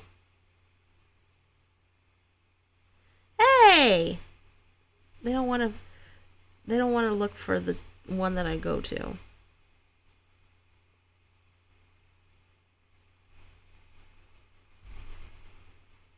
I can't fucking spell. I can't spell. Oh, think of me fondly when we say goodbye. Okay, it's not where I thought it was. Fine. Trying so hard to lose you from my mind. Recall those days our love was evergreen and as unchanging as the sea. If you promise me that sometimes you will think of me, think of all the things we've shared and seen. Think of me trying so hard to push you from my mind. Recall those days our love was evergreen and as unchanging as the sea. Please remember all the times where you will think of me. Oh my god, they have the boiling crab. I want to try the boiling crab. They have In-N-Out. I want to try In-N-Out. Okay, I don't know what highway I drive on. I'm trying to see, like, which one do I drive on? I go this way. I don't know where I go to the gym. God damn. I typed in the gym address and it didn't take me to the place where I thought it would. This is annoying. I think I wrote the wrong address for the gym. I thought it was somewhere and I think it's not.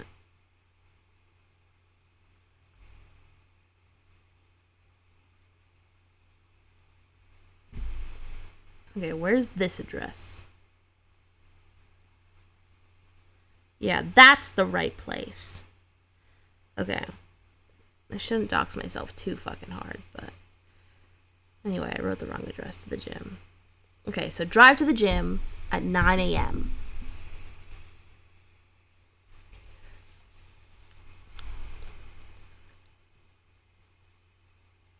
Work on your fine cut